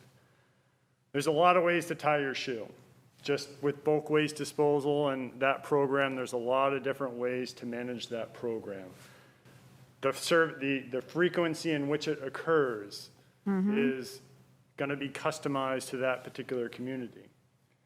The items that you allow, so back to timing, right? Whether it's you pick it up that week of service like you had in your current contract, or it's done on a monthly, quarterly, or semi-annual basis. So the frequency is going to impact the cost. The material that you authorize your residents to place at the curb is also going to dictate this cost of that program. Right. If it's just an open bar, any bulky waste that can be disposed of, there's a lot greater possibility you're going to see a lot more disposal or items wanting to be disposed of at the curb. If you relegate it to specific bulk items, those large bulky items that are difficult to manage, you said mattresses, box springs, bureaus, bed frames, items that can't typically be put into a four-door sedan and taken to a local disposal facility. Those two major driving factors are going to really dictate, the cost of the program. And I wish I could give you a specific dollar amount, but it's totally, you bring up Atkinson, so they're actually done 3 times a year right now. They're done in the spring, summer, and fall. Okay. We have other communities that are done on a semi-annual basis that can put as much material as they want at the curb. We have other communities that we bring trucks to a centralized location, and there's a couple of days during the year that those trucks are staged there. They're packer trucks, so they can compact the material. Residents bring their material to that truck. We offload it for them and put it in our trucks and dispose of it that way. There's a lot of different ways to administer this program. We manage a transfer station in Raymond, New Hampshire that we try to promote to communities to utilize that as an alternative outlet for their residents. If they so happen this week to get rid of a mattress or whatever, they don't need to wait for the bulk waste program. We have a facility that's open 6 days a week that residents pay a per pound fee to dispose of it. Mattresses and some other items have some specialty pricing because of disposal at the landfills. But there's also e-waste disposal and things like that are not going to be a part of a bulk waste program because typically those are all put into a packer and we can't combine those types of materials. Can you give us a shot in the dark in terms of like, what would it cost you for somebody to bring a mattress to the transfer station?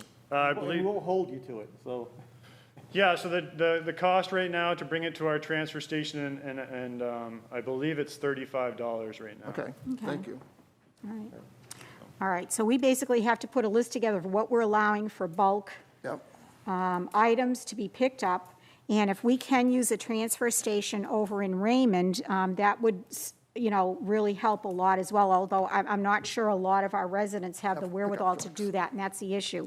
Not everybody has trucks and things like that. So let me pick up some of the information. I know I have a lot of marketing information from Casella about some of the items that people have allowed for bulk pickup, what they will not allow, and the specific white goods. So let me work on that a little bit, and I will get with Sumner on that and ask him to kind of look at some of these scopes of services as far as cost outs and do the best that we can with that.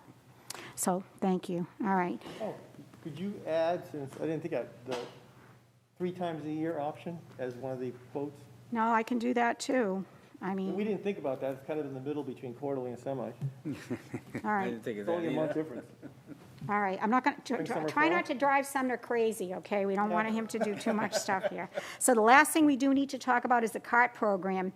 And I am very sorry to say that I have been in communication with the CART side carting when Lou came down here in July.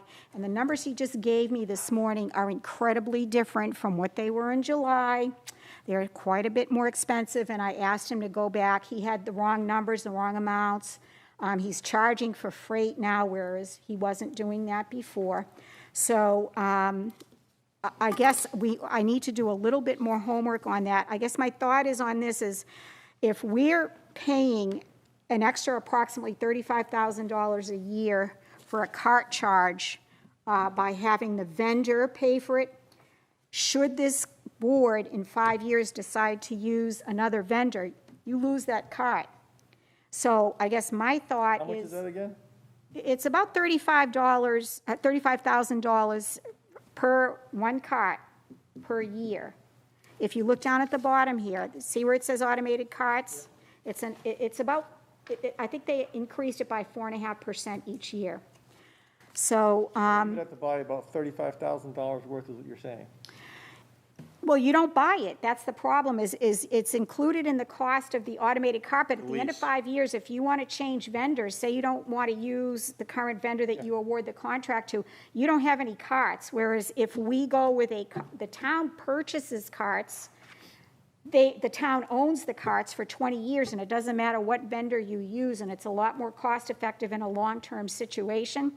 So I did go back to Lou and ask him for 6,600 carts, which means every household would get 2 64-gallon carts. I also asked him if we decide to go with recycling down the road, can we just change the color of one of the lids? And he said, sure. So that's a solved problem in that respect. I guess what we really need to do is I told him that his current pricing was really not very competitive and significantly different from 2 months ago. So I'm taking a couple of pages from Mark's book and saying, nope, not good enough. You got to go back and give me some more better numbers. But If you bought 6,600 carts, how much did that come up to? well, that's what it's about $360,000, but you can do a lease program, a lease to purchase. Yep. But then again, like I said, he increased the prices and he doesn't have exact amounts for me right now, so I can't give you those numbers. But my thought is, in general, the town should own the carts as opposed to the vendor owning the carts, because you're going to wind up paying for them every 5 years. And the things have a 15 to 20-year lifespan, and it doesn't make sense financially, in my opinion, for us to keep buying carts every 5 years. The big advantage is because they are all, they have chips inside of them, Yes, people can't steal them. Because if Yes. they bring them to another town and put trash in them, the automated trash truck will just drive right past it and say, well, that's not an Andover trash can, so we're not going to consider that. So that helps the carts stay here in Plaistow and being moved from resident to resident. As they're selling their houses, they're selling the carts too. That's part of the deal. Yes. I don't know if that's true, because I got a shaking head in the back of the room when you said they can't use that cart somewhere else. well, the point is that we wind up paying for it every 5 years. That's my main point. Let's answer the question.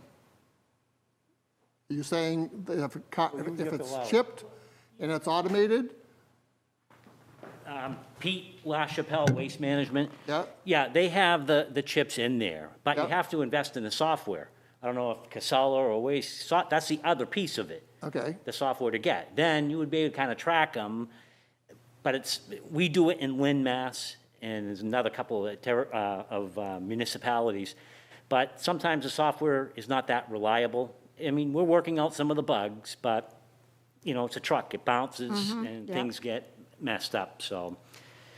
It does have the chip, but it's not 100% accurate where you can track it all the time unless you buy the software. Then you would be able to know if, you moved to Methuen and you Yep. took it with you. Well, we don't, we might be able to see it over there, but no, actually we wouldn't, because if it's a different truck, if he doesn't have the software, the cart's gone.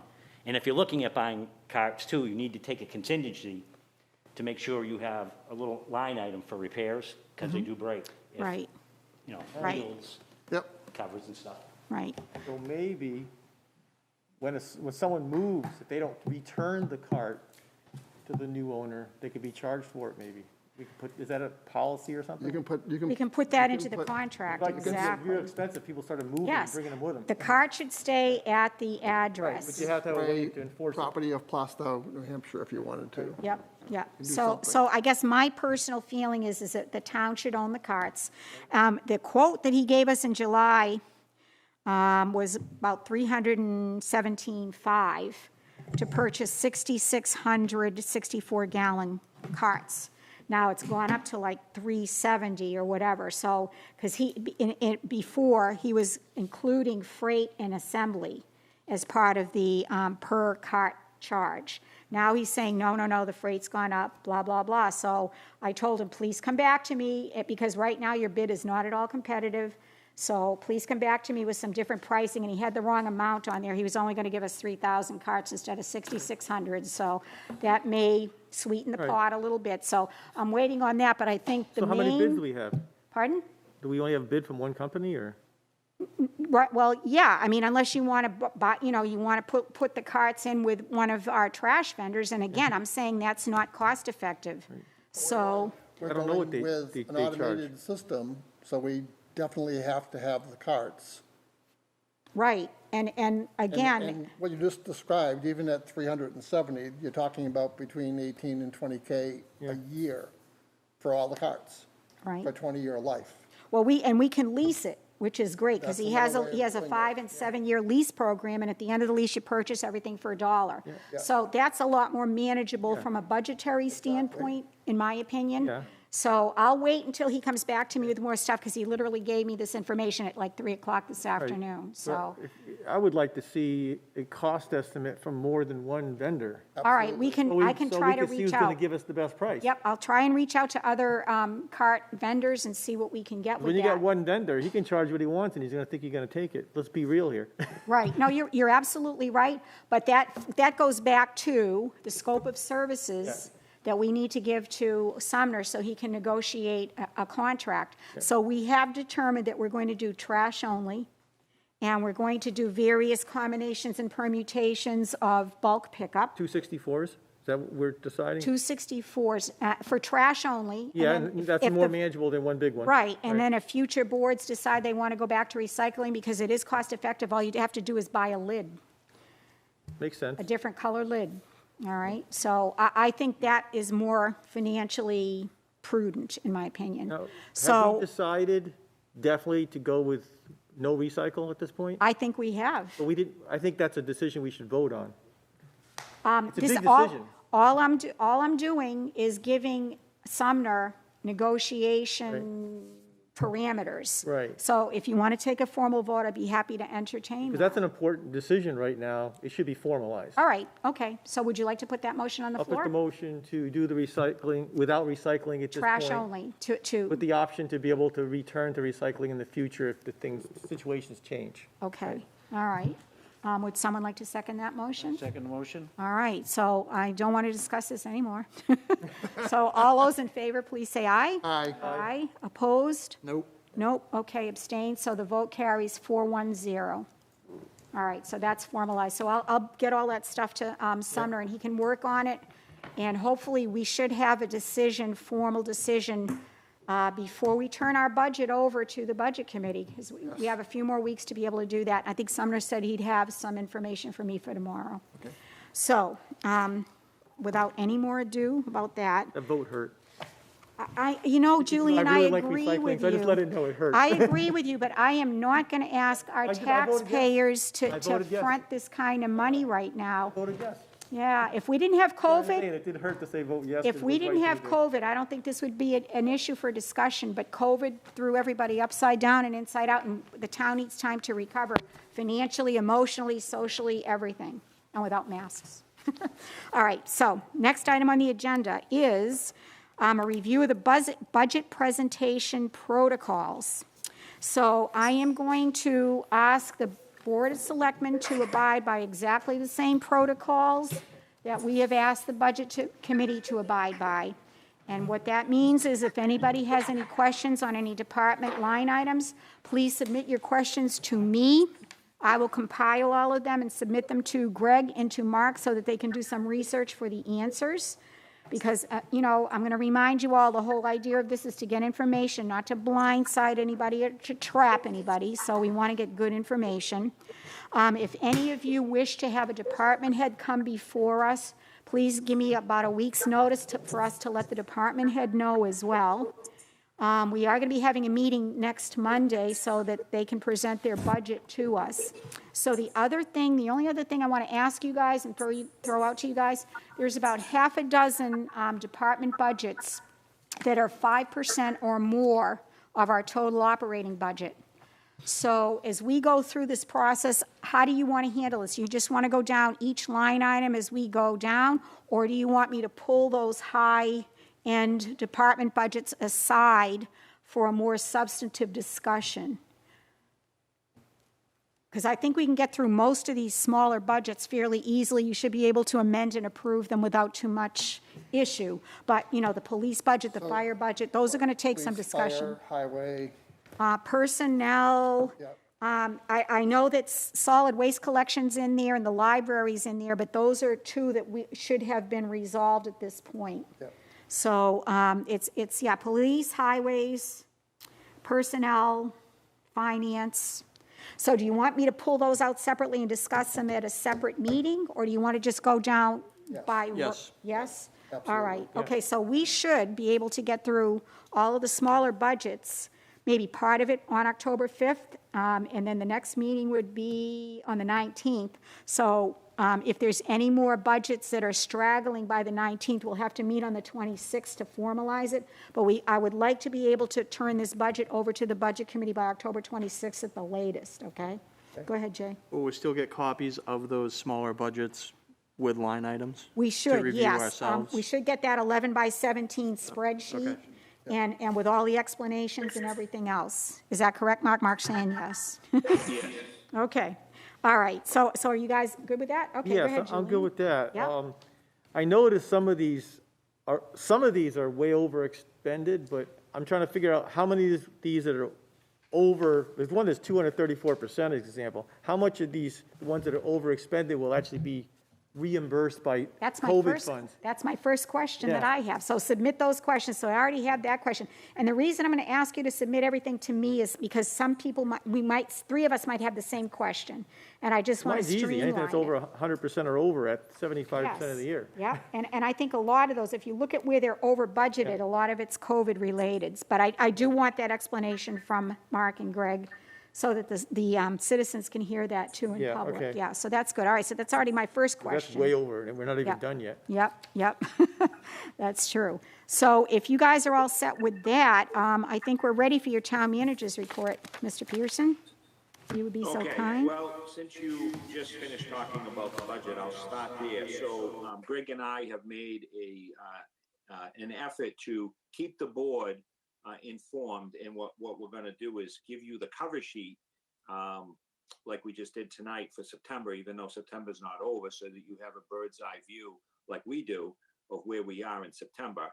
And then he will follow up with the full budget for you over the next week so that you can look at those individual line items. But specifically to Selectman Kieska's point, just for the people at home that don't have the paper, the 234% right now, that should be less than 75, is the emergency management line that we have spent $41,000. And of course, the annual budget is appropriated for 17.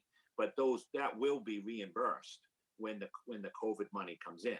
But that's just accurately reporting the budget as it is today.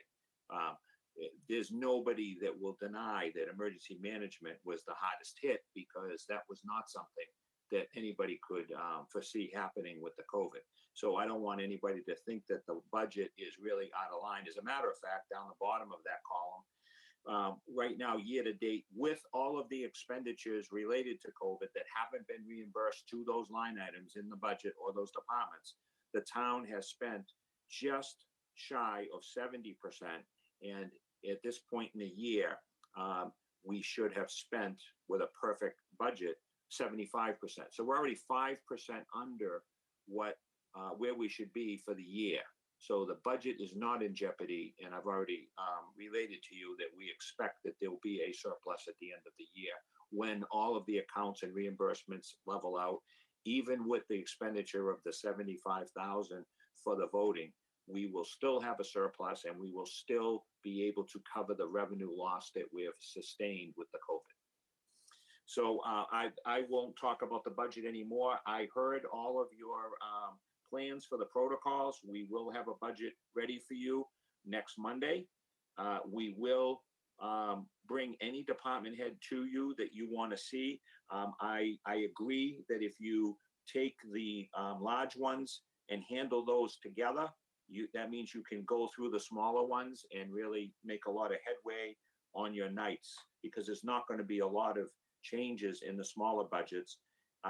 You might be surprised to know ahead of time there probably won't even be a lot of changes in a lot of the big ones.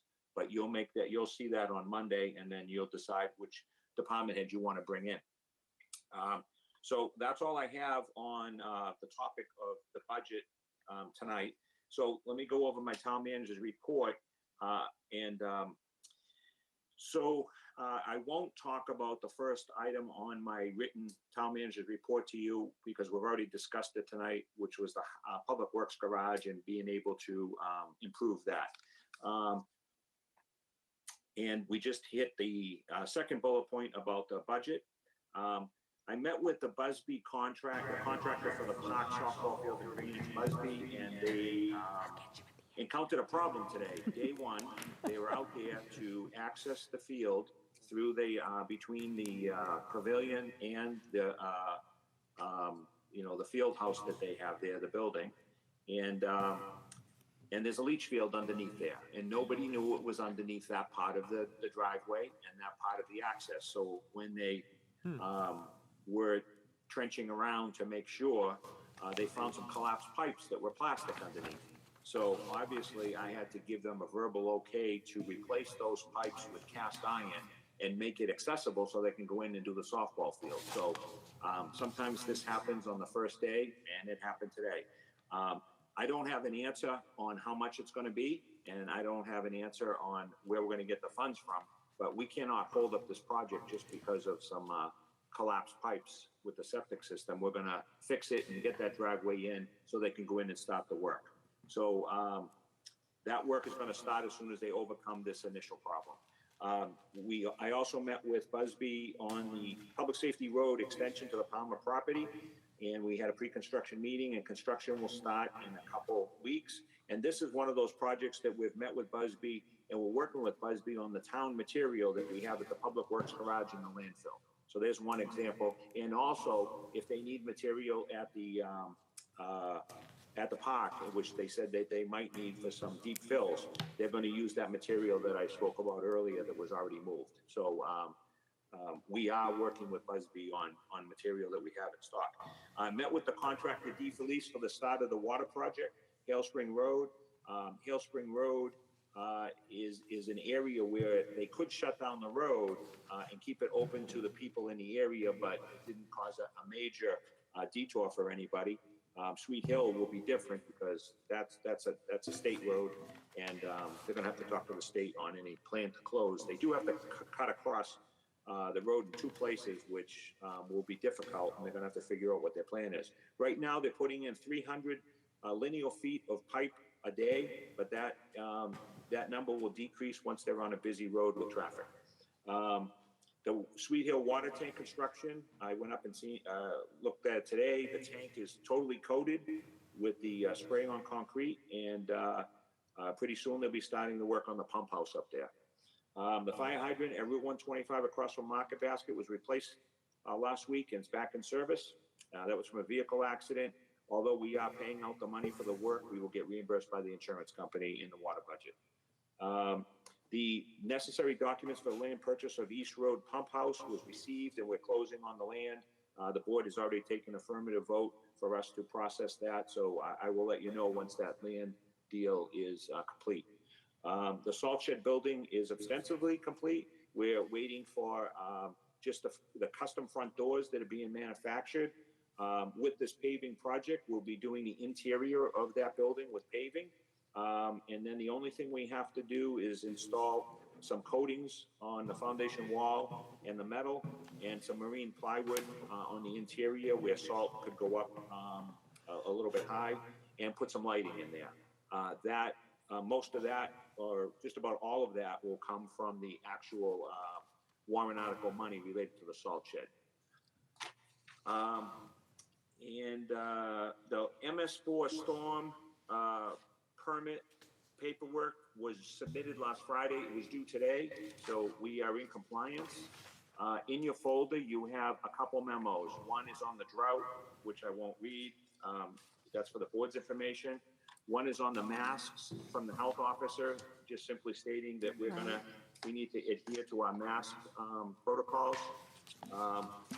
You have one from the landfill, which is the landfill final cover system repair permit documents. You have some of those tonight, and I have some of those in my office, and I need to review those, but we're moving forward on that project from the last meeting that you got a presentation from Sanborn Head. You had requested, so I'm going to jump right now to all water-related issues. So you had asked a while ago for an update monthly on the water project. So in your folder, you have an update of the water project to date. It will be outdated because as soon as they write it, we make more progress, but you at least can see pictures and you can understand where we're at and read a little synopsis like an executive summary. So I hope that that meets what your expectation was for your summary, just so that you know what's going on. The other thing is, today I was on the phone with Mike Skinner from the Beatty Group, and we talked about their need to apply to the PUC with their franchise agreement to supply water to some houses up around their site, because the levels in the drinking water in the wells are getting close to the limits that are acceptable for drinking water. So what you have is a package that is a duplicative process that was completed in 2012 under the prior administration and the prior board, and it's simply replicating that prior process that they're asking for the Board of Selectmen support regarding Pennachuck Waterworks petition to extend its water utility franchise to serve customers in the vicinity of the Beatty waste oil site. So if the board does not object to supporting this, I would like to prepare a letter that would be the same type letter as 2012 that would go to the PUC for their consideration to allow Beatty to extend the water lines in that franchise area at no cost to the town to provide some more potable water, well water, to the residents in that area. So that right there, I'd like to hear from the board on what you think. And then after you tell me that, I've got one more item in my report. All right. Julian had a question for you, Mark. Well, I'll Yes. start with the last thing you said. As far as the bringing water to that other resident, is that best fit by tapping off of Pennachuck's lines, or is that within range of the current water lines that we're going to be installing? Well, that's a loaded question. I can't answer it specifically, but I can answer this. Our potable water is not going to be ready for at least a year. They may need to hook up sooner, and I'll give you part of an answer, though, that may evolve. So Pennachuck and the town are currently exploring the possibility of them connecting. So whatever they do for this particular expansion of their franchise would potentially be backfed in the very near future if we come to an agreement where we put a master meter in, and then our water would just simply flow back to their system. But that hasn't been determined yet. But no, the answer is they cannot connect to what we have because we don't have anything yet, and they may need it sooner than later. Thank you. Did you have another question for him Oh, earlier? the other question wasn't related to the water, it was related to the budget. When we get our budget next week, I know it's always been a contention in the past that there are departments that there's an expenditure, but they also have a revenue, like the building inspection department. And so it's good to see that, yes, we're spending this much money, but they also have this much revenue, so it's not really a full cost, even though on the budget you have to put it down as a bottom line cost. So I just want to make sure that all the revenue parts are included with our information Yeah. for those certain departments. Yeah, I believe in the past, Greg had done offsetting revenues in those specific departments at the end of the budget detail. So if he could continue to do that, that would be great. Yes, we've heard that loud and clear, and Okay. what we're doing is we're asking for each department to update those too, so that we have a better idea, because things do change over time. So we're going to have better explanations, and of course, the board can always ask the questions, and we can try to get you the answer. Yeah, just asking to get a heads up so we don't surprise anyone next week. So Mark, I just have a question on the Pennachuck expansion. Do we need to have Underwood and/or Attorney Radigan review any of this so that we don't inherit any kind of problems that's going to come back to bite us in the future with No. Pennachuck? No, because the original hard work was done in 2012, where this was recognized by the PUC as a franchise to expand water for that sole purpose for the BD sites. So it's All right. already in place now. They're simply extending the water line in the rights of way of the town, just to other houses that need the access to the water.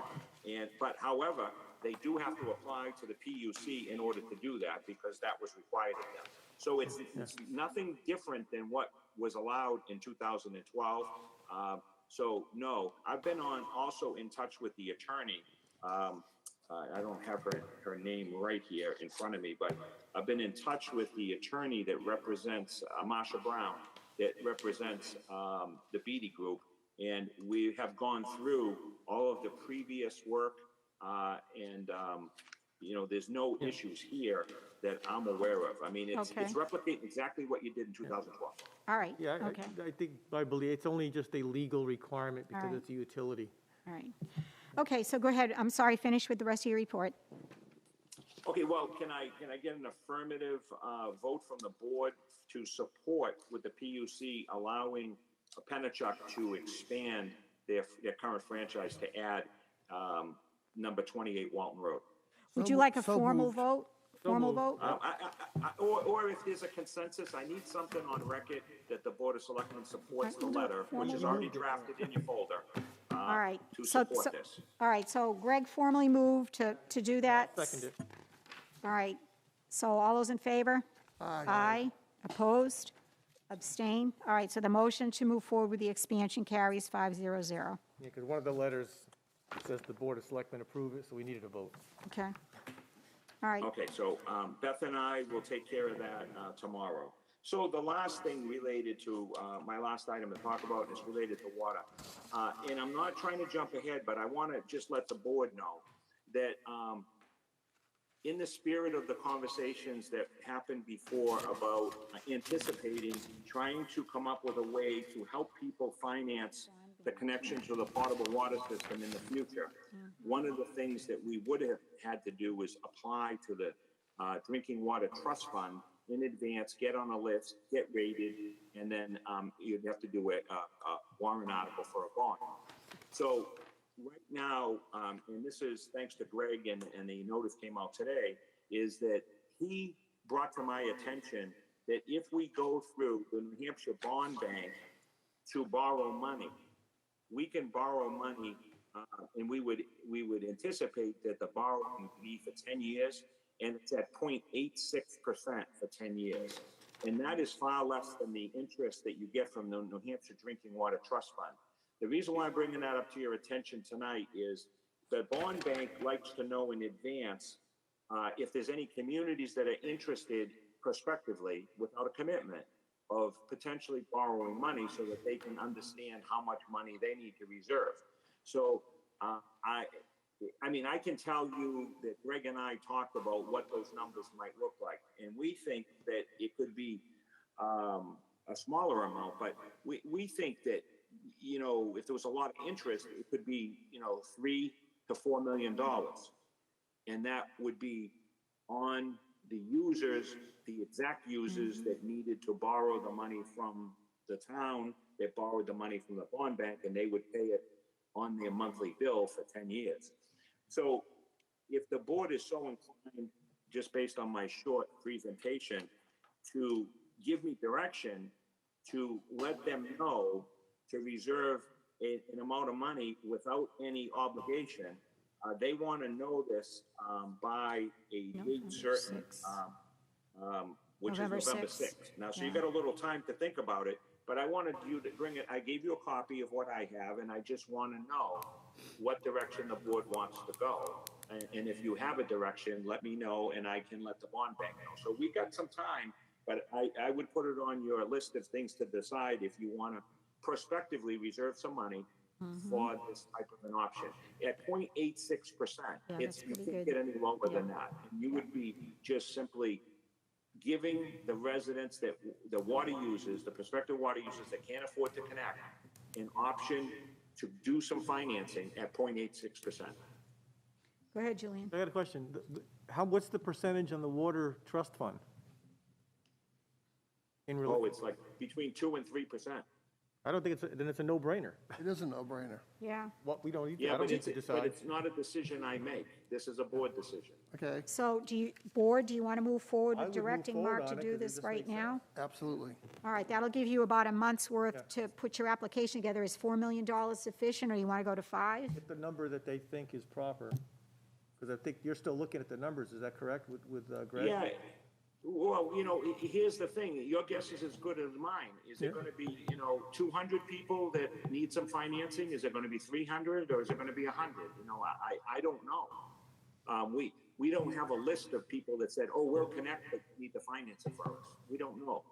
Maybe Underwood could help with they've seen in other projects? I would They just go with could, if your you- best, I'd go with your Right. best guess. Yes, I would too. Yeah. We're happy to go with your best guess. Yeah, and it's Okay. no obligation. So Okay, I think board consensus is to move forward with the application for between $3 and $4 million. Is that okay. right, gentlemen? And we'll check with Yes? Underwood just to make sure that that's the Yep. right number, if Okay. they, in their Check with Jay experience. and John. And is a consensus good enough to allow you to do so? Yes, check yes, with Jay yes, and because John? I just need a consensus, Did because you we're not check taking the a last- vote on Okay, anything, for sure. John and Jay? Yes? Thank you. Okay, Consensus, yes. okay, well, I want to So make sure that consensus, all right, Yeah, so I think we're all in 100% agreement, consensus. yeah. they were asked. Okay, thank you very much, and that's all I have. And I'd be All right, happy to answer any excellent. questions if you have any. I have one question. Go ahead, and then Jay, go ahead. So there was an article about the Methuen Town Hall being hit by crypto hackers. I'm sure you may be familiar with that. I am they real had some- familiar with that. They had some old equipment, especially Windows XP. Yep. But when reading this, what I was interested in is that one of the reasons we went to a new IT service was to make sure that we, as a town, were covered, that we basically had covered and we were in a good condition.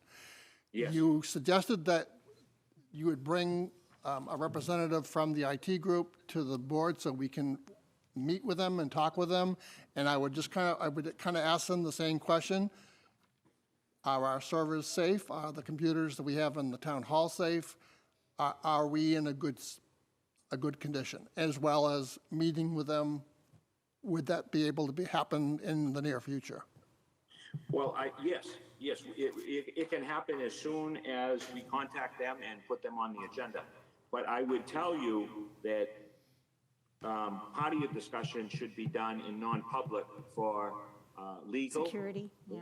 terrorism related reasons. And then you could come back out into public and talk about the things you feel comfortable with. But going to your first part of your comment, we were proactive. I brought it to the board. We had a report done. You have all read the report. They're making improvements as we speak, but there is a cost. And the cost is going to be that our IT budget is going to increase because of some of those requirements that we're required to do. Yep. So, but we can talk about that with the vendor, and he can explain it to you. But I think that Methuen article said that they went into non-public. They didn't tell everybody what was going on. Their server was hacked. They were in there. They had to quarantine the server. They had to build a new server. They had to call in people, and they spent upwards of $300,000 because they were actively hacking into their system, but they caught it in time. The point is we don't want to be in that position. Absolutely. And we have taken some proactive steps to make sure we're not going to be in that position, but it doesn't come at a zero cost. There are some costs, and we've already taken those steps. But yes, SE needs to come into the board and answer all your questions, and it should be done in non-public, and then you can go into public to talk about the things you want to talk about. Great, thank you, Mark. So what we can do, if you'd like, Greg, is I can put that on the agenda for October 5th for non-public discussion and Okay. after the budget. Great. All right? Okay. So I'll remind me to do that. And just because I'm not there, Beth, if you could contact Greg and SE so that we can accomplish that for October 5th. Sure. Yep. Mark, one other question. How is your health? How are you feeling? How are you getting along? Well, my progress is measured by the week, not by the day, and this week is better than last week. And I'm trying my hardest to get back to a full schedule. I mean, I think a full schedule for me is like 80 hours, so I'm probably only back at 60 right now, so I'm doing all right. Thanks, Mark. All right. Okay, Christine, so, yeah, go ahead, Jay, I'm sorry. So in that memo regarding the water, we talked about the BD site. Did they usually send us some type of update from the BD site, or have Normally, had they've any been, updates they have recently? been doing quarterly updates, and what I will do is I will ask Michael Skinner to give us a very dumbed-down synopsis of what they've done this year to put into our town report. Yeah, Okay, So I think the next one is probably due in October. okay. yeah. Thank on you. Is that right, Mark? Yes, Beth has access to the reports, and they are sent to us, and she usually puts them in your folders. Yeah. I'd be surprised if you haven't already had some in your folders, but I could be wrong, or she might have sent it to you electronically. But Probably we have all email. those electronically that Yeah. you can go through. All right, thank you. Yeah, it's pretty detailed, a lot of pages. I don't think we get a printout. Yeah. It's email. Yeah. Okay, Yep. in the FYI, yeah. Okay. All right, so if there's no other town manager's report, I'm just going to jump into action item review very quickly in the back of Mark's town manager's report. Number 3, we've already taken care of, so we can zip that out of there. Okay, where is it? There's a couple of warrant articles we'll address in November, but Greg, you and I should probably work on that appreciation plaque and have that ready for sometime in November. All right. And Julian, can you reach out to Chief Knutson again, Captain Vizina, about the numbers on the houses? Because that's been trailing since February. We need to get cooking on that. Which one's that? That's It's number 6. number 6. Yep. And I think that's all on our plate for so far. We can work at the other things later. And then I have one thing for other business, and it's old business. Can we remove the Westville Park and Ride? Yep, we removed that, number 3. Okay. Yep, you and I are going to work on number 5 by November, and then with the warrant articles will follow in November as well. So the other stuff we can kind of work through as we go along. So under other business, I have one item under old business. I believe I forwarded to all of you yet another letter from the DRA rescinding and retracting the request for the MS-60. So apparently that does not need to be done, so that's one less thing that's on our plate, and we don't need to worry about it in November. So I know I forwarded that to all of you I read that gentlemen. today. You got it today? All right. Well, I read it today. You read it today, all right. So I don't have anything else, and so if you want to start with Selectmen report, we can go around the room. You want to start, Jay? I didn't have any meetings. Back when I was elected as selectman, I'd reached out to Mark about maybe meeting some of the department heads and, the chiefs. So I actually took a tour of the firehouse and the police department within the last couple of weeks. And so it was good to just get the lay of the land and how everything's set up and how they're all functioning. What's going well, what, hiccups they've run into, stuff like that. So that was good, very informative. We have 2 great chiefs, We do. in those positions. I was asked by the Boy Scouts to join a Zoom for their Citizen in the Community badge, and they had questions about what the Selectmen Board does, how it's set up and all that. So I did meet with them. They typically attend meetings, but given the circumstances, they decided not to. And I just talked about how the board is set up and some of the items that we, that are on our agenda right now, trash, water, stuff like that. So just kind of gave a little overview and cool. answered some questions, so. Excellent, excellent. That's But great that that's you're really, interested. that's really all I have. Okay, great. So, it's been fairly quiet, but what I have been trying to do is get back up on the schedule to start organizing some video talks and be able to just basically have a set of questions that I would invite one of the other selectmen to come and ask them questions, and then Dean would film this, and then we would be able to put it online for the benefit of the town. And it would be things of interest to the town, kind of what Jay just said. How does the select board work? How does the budget process work? What does it mean to be a selectman, or if I wanted to become an elected official within the town? What does that mean? How do I get that? How do I do that? There are a number of topics that we put together. I'd like to just pick one and do a draft video, and then let you guys look at it and tell me what you think. And then maybe we can then set a more formal schedule to get some of these things recorded. Great. I love that idea. All right, anything else? No? Okay, Julian, what you got? Well, this first was not my thing, but it was in our folder, and I've seen many emails on it recently, and it's about the drought. And I haven't watched this TV station lately, if it's on the TV station or not, about the drought. But a lot of people take their water, they assume it's gonna, every time you turn the faucet on, it comes on. And some of us, like myself, have a really good and deep well.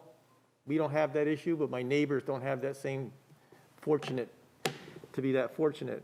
So I think people need to be aware that even though it may not look like it out there, there is a drought, the ground tables are down, and it doesn't look like we're gonna get enough water to replace them. And you'll find out as you get into the cold winter season, as the ground freezes, the water doesn't go in the ground anymore. And then all you got left is what was put in there before the ground froze. So you don't find out you don't have water until suddenly you don't. And we don't have public water available for another, at least a year. So if people need to start conserving, because even I who have a deep well, if I conserve, I make the low, let's say the less deep wells last longer, because I don't drain the water table down. Yeah, we all have to be conscientious about that. Yep, So I just want to bring absolutely. that up. That's a good point, thank you. I know we're not into putting restrictions yet, but voluntary restrictions are appreciated for the people who have had problems in the past. The other thing, I talked about power aggregation last. Yep, you're going to be on the agenda, or you need to get me the We information. have not gotten contact with the individual yet. We'll try Right. again tomorrow morning, like that, yes. All right. I dropped the ball. All right, well, I have it tentatively scheduled on October 5th at Yes. 6:30, so that's okay. If you can't get it, we'll just jump into the I'll budget. let you know. Yep, okay. And I did have a question on, it's a quick answer from the town manager, I guess, is whatever happened with, can we double tax them on the double poles? I don't know what the answer from the attorney was. No one's been able to give me an answer because no one has done it in New Hampshire. So I don't have an answer. Problem exists, and it looks like it's going to stay there forever, so they're not doing a darn thing. I did ask Mary Beth to assess both polls, though, so maybe that will nudge them a little bit, which she does her values anew. All right, All right, cool. all set? Thank you. You're welcome. Okay, John? Nothing to report. Nothing to report. All right, I just had 2 quick meetings. I attended the planning board last week. We're getting into the process of maybe potentially looking at some zoning ordinances to, kind of firm up a little bit. And I also attended a historical society meeting, and I spent a little bit of time going into their archives to make sure that any of the documents that we need to keep in perpetuity for the town was not just kind of laying around. So we kind of went through that, and that's really all I've got. So we also have a non-public session that we need to go into. So if there's no other business that you gentlemen need to discuss or attend to, I'm going to end our public meeting at 8:43, and I would like to have a roll call, a motion on the floor to go into non-public with a roll call. Under what category? I believe it is under litigation, or is it litigation E? Both are going to be legal. Okay. Okay, I'll make a motion that we go into non-public session under RSA 91-A:3 to A, and under section E, pending or threatened litigation. Okay, may I Second have, that. second, okay, and may I have a roll call, Beth, please? Select Chair Ms. Hart? Yes. Select Vice Chair Mr. Tillman? Yes. Selectman Mr. Kishka? Yes? Selectman Mr. Glenn? Yes. Selectman Mr. DeRoche? Yes.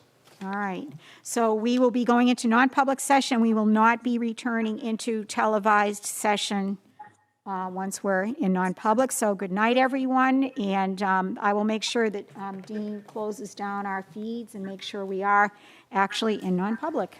So good night, everybody.